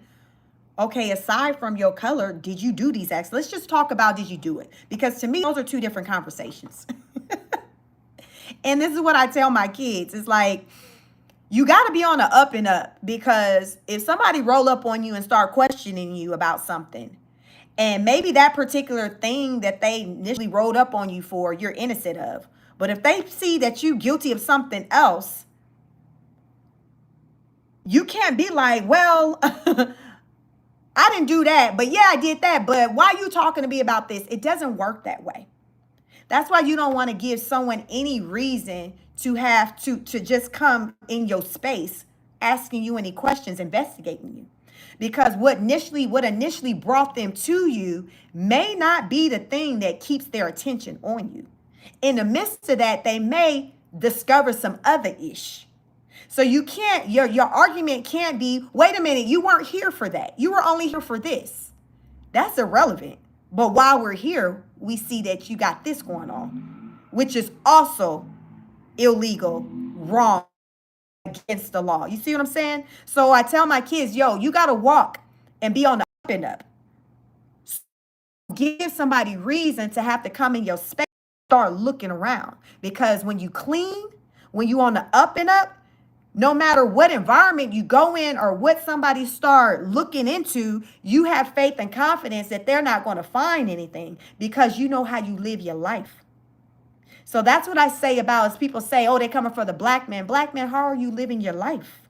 Are you living your life? Are you on the up and up to where at any random time, if somebody roll up on you and try to see something, you still good because you know you ain't finna find nothing. I'm a law-abiding citizen. That's what 50 said. He said when them people came asking him questions about his first baby mama, Sheniqua Tomkins, and they were questioning her because he's saying her and the son, allegedly Marquise, are caught up in some fraud, some PPP loan stuff. He said his response to them people was, I don't mess with them people like that. I'm a law-abiding citizen. So what that means, when you throw out, I'm a law-abiding citizen, that means that no matter what you can come sniffing around here if you want to, but you're not going to find nothing because I'm a law-abiding citizen. So that's how you want to move. It gives you some type of peace of mind. So these black men who are getting caught up, if you on the up and up, regardless if it's the white man, whoever come barking up your tree, they're not going to find anything, right? Right? They're not going to find anything. So it's two different arguments to me. The focal point and then the black man doing the absolute most. These are two different conversations. They're different conversations. Michael Phillip, thank you so much. Thank you so much. You don't know me. You're very pretty. Thank you so much. Welcome. Elevated Status says, what I told my kids about the PPP loans, don't do it. Now look, exactly. Because you never know when they're going to come knocking on the door. A lot of times people think they got away with some ish until they come to learn they didn't. Because just because you did it 10 years ago and nobody said nothing to you then, it don't mean that somebody's not going to come up rolling up on you to have a conversation with you about that said thing that you did 10 years ago. That is what Puff Daddy is dealing with. These things that he's speaking on while he's on trial, it's not like recent type stuff really like that. This old stuff. Cassie been gone for how long? She was the key to star witness. This is stuff that happened like years ago that he's dealing with right now. Hell, Chris Brown, he's dealing with some ish that happened some years ago. He allegedly bust somebody over the head with an alcohol bottle in a club in Europe or some country. And he ended up making his way back to the country for whatever reason. They rolled up on him and arrested him right before his tour was supposed to start. I'm supposed to go to the tour. I got tickets to go to the concert when he comes to Atlanta in August. His first show, I think, August 30th. He done something years ago, moved past it, thought he did, and it circled back around. Like he had to still deal with it. So just because you did some stuff back then and you think you got away with it, oh, okay, you can think you got away with it all day long. Keep thinking you got away with something. Keep thinking you got away with something. When you know, you know. That's why I say you just need to live your life on an up and up, because they still rolling up on people sitting around these PPP loans.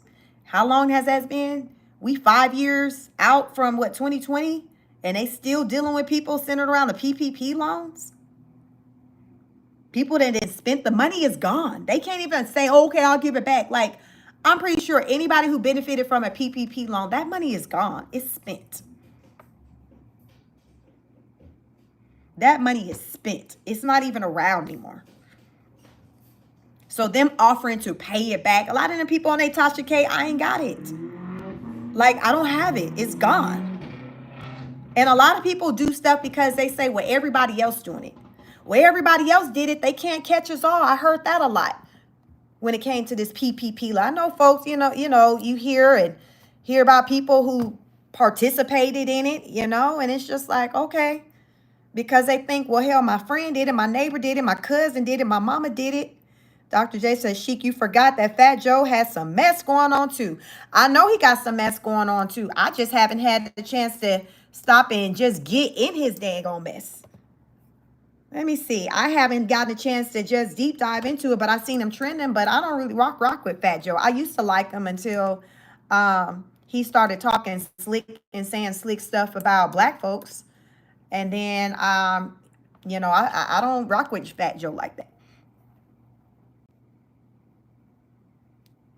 Fat Joe's former hype man alleges rapper forced him into a $4,000 into 4,000 sex acts. Fat Joe, are you trying to be on your Fat Joe trying to have his own freak offs going on? Like, is this what we was doing in New York?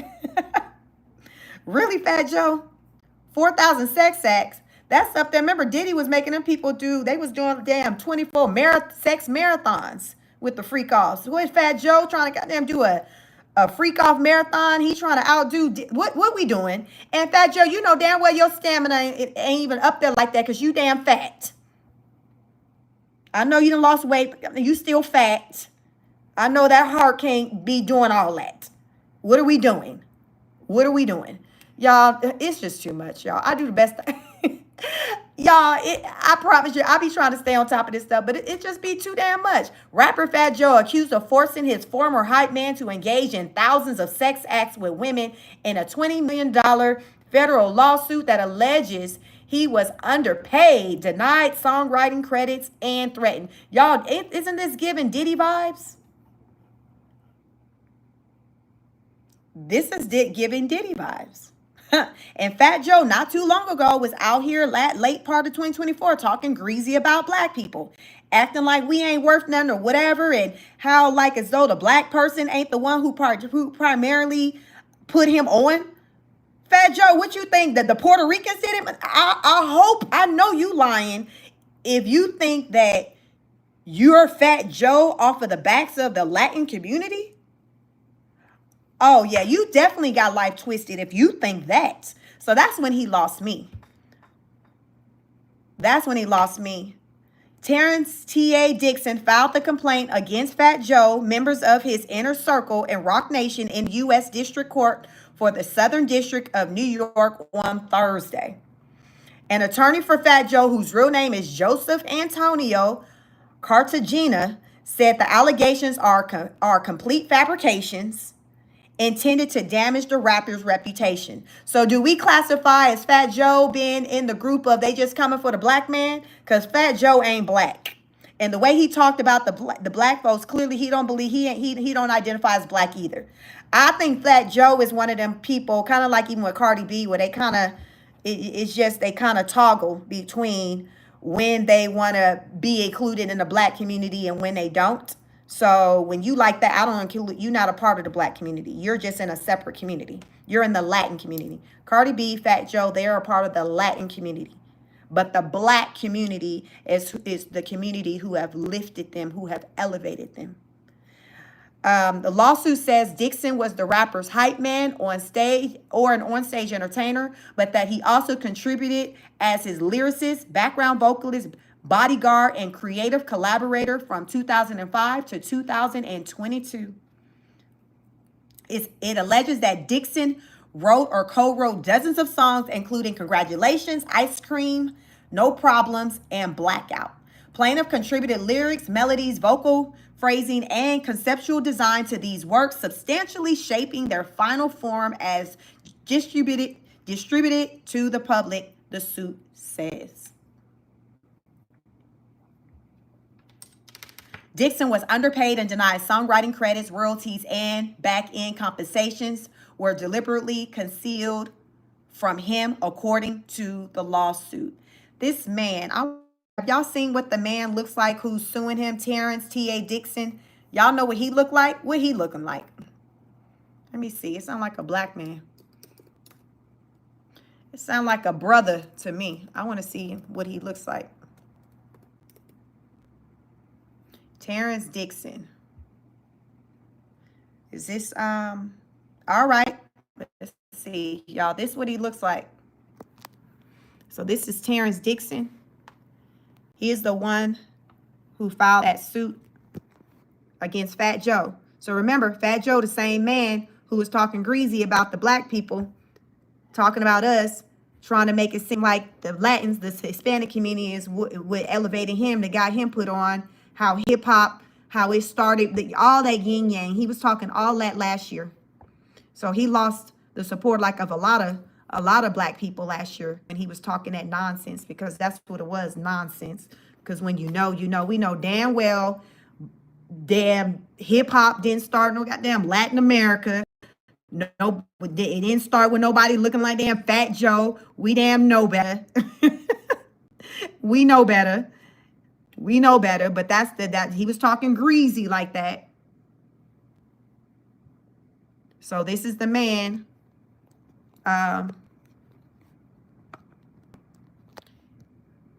This is the man who's filed the suit. Let's get back to this article about Fat Joe. So this is NBC News that I was reading from. Fat Joe's former hype man alleges rapper forced him into 4,000 sex acts. It's crazy, yo. Let me see where we left off. Okay, so Cartagena controlled Dixon through psychological manipulation, intimidation, and persistent threats, the lawsuit says. It alleges that Roc Nation either knew or should have known about the rapper's behavior, but took no action. Roc Nation, that's Jay-Z, right? Roc Nation, isn't that Jay-Z? I didn't know there was any overlap with Fat Joe and Roc Nation. Roc Nation, which is named as a defendant, did not immediately respond to a request for comment Friday. It alleges that Cartagena routinely took women back to his hotel rooms and forced Dixon to engage in sexual acts with them, sometimes in front of members of rappers' inner circle. According to the suit, Cartagena frequently arranged and orchestrated these encounters, intentionally creating scenarios designed to reinforce plaintiff's complete submission. Y'all, isn't this giving freak off? Like, was Fat Joe trying to compete? Did he hear that Diddy was over there doing freak offs and he like, F that, I'm trying to get me something on and popping. It accuses Cartagena of remaining in the room to watch and record and provide explicit direction and commands. Y'all, this reading like a freak off to me. Did people come to learn of Diddy freak-offs and they said, listen, I want my own? Erica says, very much so a freak-off. Who else in the industry is doing their own freak-offs? This is crazy, y'all. I seen Fat Joe name trending, and I seen they were saying he made something about a Rico, but I would have never thought like it was going to be any of this. Dixon did not want to participate in the acts, the lawsuit says, but he did, solely out of fear and immediate retaliation. During one alleged incident, Dixon refused and Cartagena canceled his flight home, stranding him with no money, the suit says. He was treating him like a $2 hoe. Dixon estimated that over 16 years, he was coerced into more than 4,000 sexual acts to maintain his standing within the enterprise. Ain't no damn way. See, it's this for me. So as a man, so this is a man. I wonder, okay, Diddy was taking advantage, doing the absolute most with the women. They testified. We had Lil Rod out there. I don't know where he at, why we haven't seen him testify. Remember Lil Rod last year had filed a lawsuit. He was the only man that I learned that had filed like a lawsuit centered around, Diddy's egregious acts. But this right here, this man said 16 years. He was doing a freak off longer than the damn Cassie. So is Fat Joe the originator of the freak offs? Like, wait a minute, like who started the freak offs? Who started the freak offs? Dixon said it's been about 16 years. This man is damn near on a retirement plan with the goddamn freak offs. Dixon estimated over 16 years he was coerced into more than 4,000 sexual acts to maintain his standing within the enterprise. The lawsuit also alleges that Dixon witnessed Cartagena engage in sexual relations with 15 and 16-year-old girls. Cartagena's lawyer, Joseph, and this man got a whole wife at home. He got a family.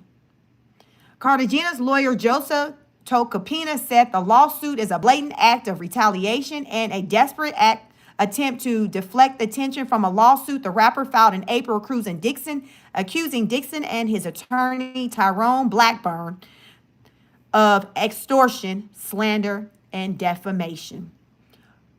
Cartagena's lawsuit says that things ended amicably with Dixon in 2019, and that it was not until years later that Dixon alleged that he had been underpaid while he was working with the rapper.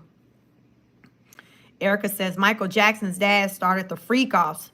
Don't quote me, but a jailed rapper mentioned that in an interview. Okay, thank you so much. Clearly, this freak off thing been around for a long time, because Gene Deal, Diddy's former bodyguard, he said the freak offs wasn't happening back on his watch when he was working for Diddy. But I don't know if y'all know, there was this white guy out here who had did an interview with who he interviewed with. He did an interview, and he was alleging that he was a part of some unwanted sexual acts and stuff here in Atlanta, up there at Lenox, back in, I think, 2003. And he was alleging that Gene Deal was there or whatever, and he showed pictures and things like that. So I'm just saying, like, this freakiness stuff, yeah, I can believe it's been going on since the beginning of time. Erica said, yeah, some twisted ish been going on since the beginning of time, child. What they say, hoeing been a thing since the Bible?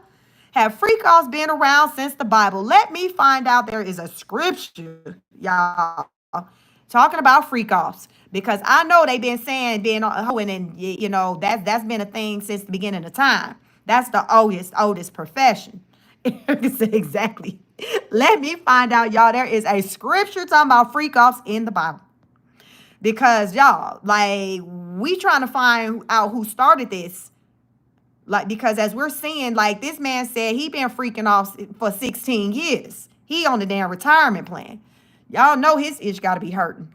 Because Diddy had them women, they was on freak off marathons for 24, 48 hours type stuff. Can y'all imagine how you feel? For hours, your stuff, you need some damn ice packs. You need some ice packs. Ain't no way. Who has a desire to even do that long? Even if you are a sexual person, like, you still have to rest. This man said for 16 years, 4,000 sex acts. Let me see. What else this damn article say? Y'all, Lord Jesus. See, that's why I don't be coming over here that often, because it be, y'all see what happened when I come over here on this channel. Y'all be over on my other channel, be talking to politics. I don't know which area, what's safer, the political streets in that damn president of ours, or all of this, or all of this, y'all. OMG, it's too much. It is too much. Welcome, y'all. Y'all like this video, shit. Let me see. What else he damn saying? The suit says Cartagena compensated Dixon handsomely for assisting him on tour and denies Dixon's allegations that the rapper had sexual relations with minors. It further accuses Dixon and Blackburn of trying to extort Cartagena for money. Quote, we didn't just sue a disgruntled former employee trying to revive a false claim from 15 years ago. We sued the lawyer behind it all, Tacopina said in a statement. The allegations against Mr. Cartagena are complete fabrications, lies and propaganda, lies intended to damage his reputation and force a settlement through public pressure. Mr. Cartagena will not be intimidated, he said. We have taken legal action to expose this fraudulent campaign and hold everyone involved accountable. In response, Blackburn said Friday that Cartagena is desperate and grasping for straws. Lord, put them all in the hole. We met with law enforcement. Let's wait and see who they believe, he said. OMG. The lawsuit said Dixon suffered severe emotional injuries, including chronic anxiety, debilitating fear and symptoms consistent with post-traumatic stress disorder. Lord, they said that man got PTSD. He remains in trauma-informed therapy. The suit child, this man, y'all know he getting a check. Y'all know he getting a check from the Social Security office. Look what all this man got going on. 16 years, freaking off for 16 years. Fat Joe, I'm gonna y'all, this is 16 years is running into when Fat Joe was fat as hell. Fat Joe, when Fat Joe was fat as hell. Fat Joe, yo, ad, you know, sir, what we doing? What the hell we doing? You too damn big to be playing into foolishness like what we doing? I hope all of them go down, y'all. I hope all of them go down. I ain't heard nothing centered around. Let me see. They said lost, so he trying to get 20 million. So he said he want the Cassie. He want what Cassie got. Shit. He talking about, oh, this what y'all letting go. Y'all letting go for 20 million for freak offs. All right, then my turn. Because we was having one up the street at the Holiday Inn. We was having one up the street at the Holiday Inn with Fat Joe. I'ma need, while y'all was over at the Intercontinental, we was over at the Holiday Inn. I'ma need my 20 million. Erica said, Terror Squad for real.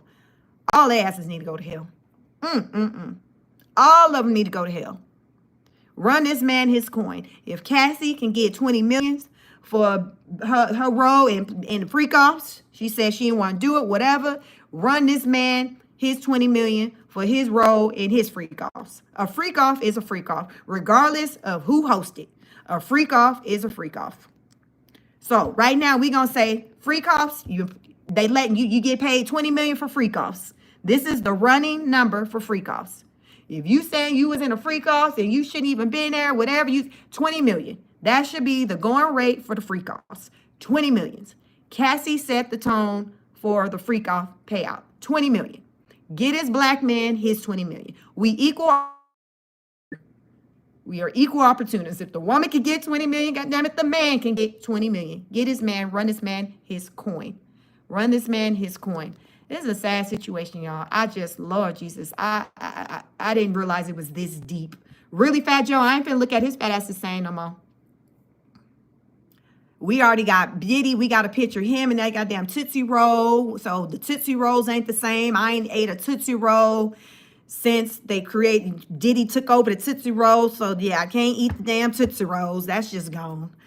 Fat Joe ass out here being a whole goddamn terror squad, and his ass too damn big. He 54 years old. Fat Joe 16 years ago. That was going back when his ass was big as hell. Too damn big to be playing these goddamn games. A big ass freak.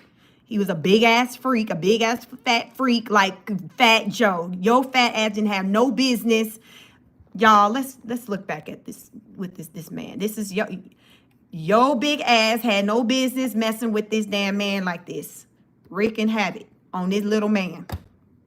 Fat Joe, I need for you to bring your fat ass to the top to the front of the congregation. Erica said, I'm so glad you are reading this. I was maxed out with Diddy and them, but it seems like it was a ton of funky stuff. But the desperation to do the first freak offs, I can't imagine. Listen. This man said Fat Joe fat ass had freak offs going on too. We not finna just leave it at just that the Diddy was up the street and him Fat Joe fat ass was doing the freak offs too. I know y'all can't picture what it looked like, but hell, he had me goddamn doing all the work. This man right here. This was the Cassie. Okay, so y'all, this is the Cassie of the Fat Joe Terror Squad situation. We have Cassie was the face of the freak offs for Diddy. And then we got Terrence is the face-off for the freak-offs for Fat Joe. This is Terrence. This is the black man version of Cassie. Run this man his money. He need his damn 20. He need his 20 minutes, his 20 mil too. Here's another picture of him. This is Terrence. Terrence like, listen, I've been doing freak-offs for 16 years.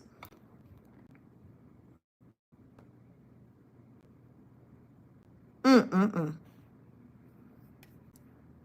16 years. This is who Fat Joe was freaking off with for 16 years. Ain't no way. Y'all, you can't make this issue up. Y'all, please understand when I come on this internet, this Diddy internet, I don't come over here making up shit. Like, when you think that it don't get worse, oh, baby. Erica said, how have I never seen this channel before? I'm going to share this with everywhere. I love the style of content. Can you share your other channel so I can sub? Yes, Dr. J, can you drop the link for my second channel? Thank you so much for being here. Listen, I always say, listen, when you come to any of my channels, I promise you I'm going to deliver the news in a way you ain't never heard it before, but there will be no lies told. I keep it real. I break it down in a way so you understand. My second channel is Sheik Speaks on it. I talk politics and all the shenanigans is popping off in this US of A with this president of ours. Listen, so same energy, but on politics. So you always gonna get Sheik. Over here is just all the rest of the damn shenanigans that's popping off in the world. My other channel is reserved for strictly politics. And I actually spend more time on that channel than this channel. This is my primary channel right here. Well, let me say this, you all. This is my original channel. It's a reaction channel, and I react on just different things going on in the world. My second channel, Sheik Speaks on it. So it's Sheik Speaks, and then add the 2 words on it. That is my political channel. That's my political channel. I started that channel like last September as just a second channel, as a backup to this channel. That channel is like double the size of almost this channel. It's larger than this channel. That's where I spend most of my time at, because child has been going down in these political streets. So if y'all lost in the sauce and y'all trying to figure out what the hell going on when it comes to this politics things and everything that's going on, make sure you follow me on Sheik Speaks on it. I do car chronicles on Tuesdays and Wednesdays, where as I'm driving into my office, I will talk my talk. Now, I will say it's a little type of different energy over there. It's a lot. It's way busier on that channel than this channel. So when you go over there, it's a lot going on over there. That's why both channels, you can become channel members just for $2.99, and it allow for me to kind of see your name and color, because it can get crazy sometimes in my chats. On this channel, it doesn't get too crazy as you all see right now. I see like 38 of you. On my other channel, like it can get like in the hundreds and thousands in the chat. So it can get really busy on my other channel. But if your name is in color, if you're a member, I can see you easier and prioritize reading your comments. So become a channel member. Just become a channel member. Any type of support, liking the video, just watching the content. It's the little things I like to say. It's the little things. I thank you all for being here. Erica, you said, I have a feeling your politics will line up with mine already, lady. I don't trust anyone. Child, go on, make your way over there. Go on, make your way over there. Talk your talk. Like I said, it get crazy over there. People don't always be here for what I got to say. I am an independent, so I don't subscribe to red or blue. I'm just a realist. If we on some dumb-ish, I'm going to call it out. So whether we talking celebrities or politics, you all, it's the same type of energy. I just have the 2 different platforms to kind of just keep the content separate. Dana says, we all knew who he was talking about, but he never said TP. He never said. Thank you for the support. Thank you all for being here. You all, this is the Cassie of the Terror Squad. This is Terrence. This is the man who's filed a lawsuit against Fat Joe, the rapper. This is Terrence. This is allegedly Fat Joe had his own freak offs popping off, according to Terrence. Terrence said this man had his damn slanging D for about 16 years. He had to have over 4,000 sexual encounters, and he wants 20 million. Right now, to me, the 20 million is the going rate for freak offs.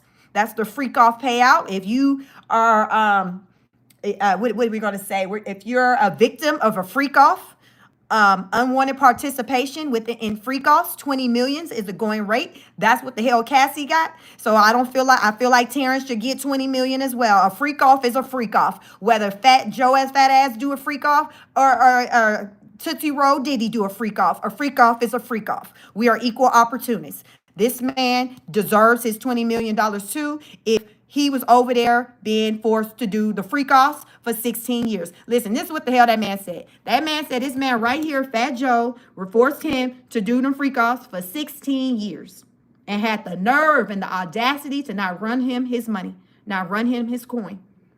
So he has filed suit. Y'all see that? He has filed suit. Fat Joe sued for 20 million by former hype man in explosive complaint. This hype man like, listen, I'm going to need my coin. Everybody else getting paid. I need to get paid too. Let's go to Fat Joe's Instagram. What the hell he talking about? Because y'all, Fat Joe pissed me off last year when he started talking greasy about black folks. So, yeah. Yeah, so he lost me then. Let me see if he got any...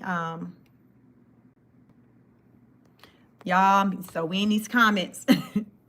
Y'all know usually when stuff go down with people, I'll go to their Instagram and look in their comments because y'all know the internet ain't got no chill. People get in the comments and start going in. Somebody says you and Diddy have a lot of things in common minus the baby oil. That man, Terrence, didn't mention nothing about baby oil. He did not mention anything about baby oil. I don't know if Fat Joe was more so into Vaseline intensive care, the petroleum jelly, olive oil. Was he a naturalist? Was he a coconut oil type of dude? I don't know. But we have not heard him mention baby oil. Erica says, did that man ever say he didn't want to continue? If he can prove that, he's going to get paid. I don't know. I didn't read that in the article. I don't know. I haven't come across. This is really the most I've gotten into this Fat Joe situation because it was just so much going on. So I'm not quite sure what exactly he's laying out in his lawsuit other than what I just read in the article. Dr. J says, Sheik, I figured that you would have found this mess about Fat Joe interesting. Yes, it's giving freak off. It's giving, what is this? What is he, Puerto Rican? Puerto Rican freak off? He the Puerto Rican freak? What is he? What is Fat Joe? What is the hell is he? The hell is Fat Joe? What is this ethnicity? I know he ain't black, so... Puerto Rican. He Puerto Rican and Cuban. He Latin. He a Latin freak. Fat Joe is a Latin freak. He too damn old to be doing this stuff. He 54. A Latin freak. Black Sanchez said he white. He a white man. He a white man. There's a me too. Be true to yourself, Fat Joe. Listen. Terrence Aaron and all out. He was like, listen, he out here taking young girls' cookies. He forcing me to be having relations with these folks, and I don't want to. He's sitting back watching. Like, do these rich folks, do they just get bored? Like, Fat Joe accused of sex trafficking, fraud, and new lawsuit. So this the RICO.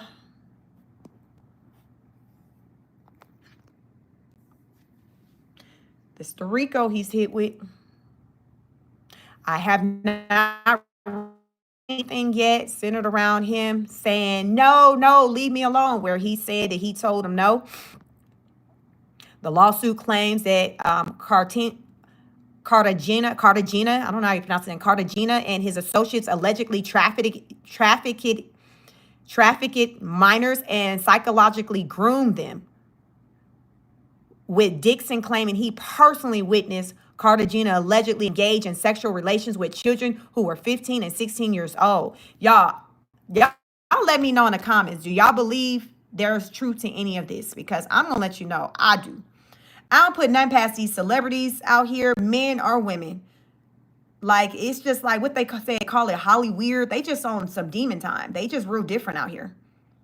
Erica said all the colors of the rainbow freak offs. All the colors. Like, it's like everybody trying to outdo the next? What we really doing? Dr. J says, Sheik, there is enough going on in the world. It takes all I have in me to keep up with the education matter. Gee whiz. Yes, Black Sanchez, that's crazy. Yes, it's a lot, y'all, and I do my best. I try to, so I keep up with what's going on with the politics, so I'm mostly tapped in with that. And then aside from that, I listen to the Diddy trial, so I've been listening to a lot of what's been going on with that, following that as best as I can in between the political thing. But it's a lot. Now we got Fat Joe, fat ass, trying to be a freak and take cookie. Like, it's just too much. It's just too much. It's too much. Like, when the hell y'all damn go to bed? While he watched. And remember, that was the deal with Diddy. Like, he watched. You know, Cassie Carr said he was a voyeur. He used to like her sleep with just random men. There was a guy who did an interview with Armand Wiggins. You all familiar with Armand Wiggins? He's a content creator. He's a big content creator. Armand did an interview with a guy who was a sex worker. He worked for Diddy and Cassie. He would go and have paid relations with them. Diddy would watch.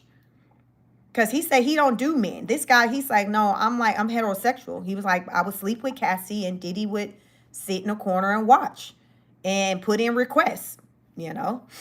Just he was the hype man in the background. Dr. J, yes, entirely too much. Like people be getting bored. Erica says, yes, it's probably the truth and it's hard spiritually because if you have ever read Revelation, sorry, I can't help it, but it's something to consider. That's what I'm saying. Like a lot of this stuff they talk about, like we, these times that we were in, we in the final days is biblical. That's what I'm saying. Y'all, let me find out that there was any talks of freak offs in the Bible. Any talks of freak offs in the Bible, because they say hoeing is the oldest profession. They say it is the oldest profession out there. And as we've been talking and we're hearing about these people partaking in freak offs, we're learning how far back they go. So now that's why I'm like, does it go that far back? Because I'm trying to find the start of it. It just gives that Diddy came up with the name. He called it freak offs. I wonder what Fat Joe has. What did he call it? What did Fat Joe call it? Because right now the only name we going off of is freak off. Fat Joe, what did you call the terror squad? What were we calling it? What were we calling it? 16 years. And look at this. Y'all imagine him at the freak off for 16 with his bonnet, with his headscarf on, looking like Miss Mary. This Miss Mary. Look at Miss Mary. Miss Mary at the freak off with her scarf, sitting in a corner like this, watching Taryn make it do what it do. That stuff I'm talking about, y'all. On that note, y'all know these evolving. These lives be evolving, but listen, I'm about to pass. I need to go and eat something. I done walked and talked. It's been a full day, but I hadn't been over here in this corner of the internet on this channel in a little minute. So I wanted to come over to this channel and show the people some love. Make sure you're following me both here on Chic Speaks and Chic Speaks on it. Make sure you have your notification bell on so you know when I go live. And yeah, I have to come back to you all with some more political updates. Y'all know there's war popping off somewhere out there that supposedly we ain't a part of. Listen, Trump said, listen, give me 2 weeks. Give me 2 weeks to figure out if whether or not we going to be a part of it or not. I need 2 weeks. Well, sir, why do you need 2 weeks? Because I just need, listen, we need 2 weeks. We need 14 days. Give me 14 business days. Meanwhile, y'all, we already over there. Word on the curb. We already over there getting it on and popping in the skies. We are already over there getting it on and popping in the skies. So Iran, like, what are you talking about, sir? We just seen your plane. What are you talking about? What are you talking about? Stop playing. Stop playing. I say, no, we don't need to be a part of it. Listen, stop playing. So y'all make sure y'all follow me over there so y'all know the hell I got to say about that. Because y'all know I got, come on, Trump. Erica said, come on, Trump. Listen. Trump said, listen. Help me help you. Give me 2 weeks. Give me 14 days. 14 days. Give me 14 days. The war gonna be wrapped up. The big, beautiful Bill Act gonna be signed. Diddy gonna be free. Y'all, 2 weeks is gonna be a game changer for a lot of things. It's going down. Well, yesterday was just the first day of the summer, y'all. It is getting hot in here. Yesterday was the first day of the summer. It is already on and popping. We got Miss Mary right here fighting a Rico. So as Diddy possibly coming out, it like tag you it, my turn. Listen, it's going down. It's going down. Dr. J said, we don't want our people fighting and dying in senseless war. No, we don't. We don't. We don't. We are never here for that. So I've been, trying to just understand what the hell going on. But yes, so stay tuned. Most likely the next time I live, it will be on my second channel. She speaks on it. And yeah, we'll be talking about all things updates centered around this war, immigration. Trump still doing roundups. He at Walmart. Trump is at Walmart. The ICE is at Walmart, y'all. They at the flea market and they are at Walmart. They are at the flea market and they are at Walmart. So be vigilant. The flea market and Walmart. This is where ICE is. So those of you who ain't on up and up here, you might want to be in disguise with something like this so they don't roll up on you. Because ICE is out. This might be a good disguise for you. Because ICE is out. They are out. Trump said, listen, we're going to give the agriculture a pass. We're going to give the hospitality a pass. And we giving construction a pass. Sheik, I heard you when you said what the hell about the construction. All right, we giving construction a pass too. Everybody else, go run and hide because we on your asses. So, we on your asses. If you ain't building a house, you ain't planting corn, and you ain't changing sheets at the hospital, you might want to run and hide because we on you. Ready or not, here we come. You can't hide. We're gonna find you. Listen, that's Lauryn Hill. That is the theme song. Ready or not. Ready or not. I wish I can play the song because y'all know you hit me with the copyright. That is the song, Ready or Not. That Lauryn Hill. Y'all bump that Lauryn Hill with your scarf and your glasses. Ready or not. You can't. Here we come. You can't hide.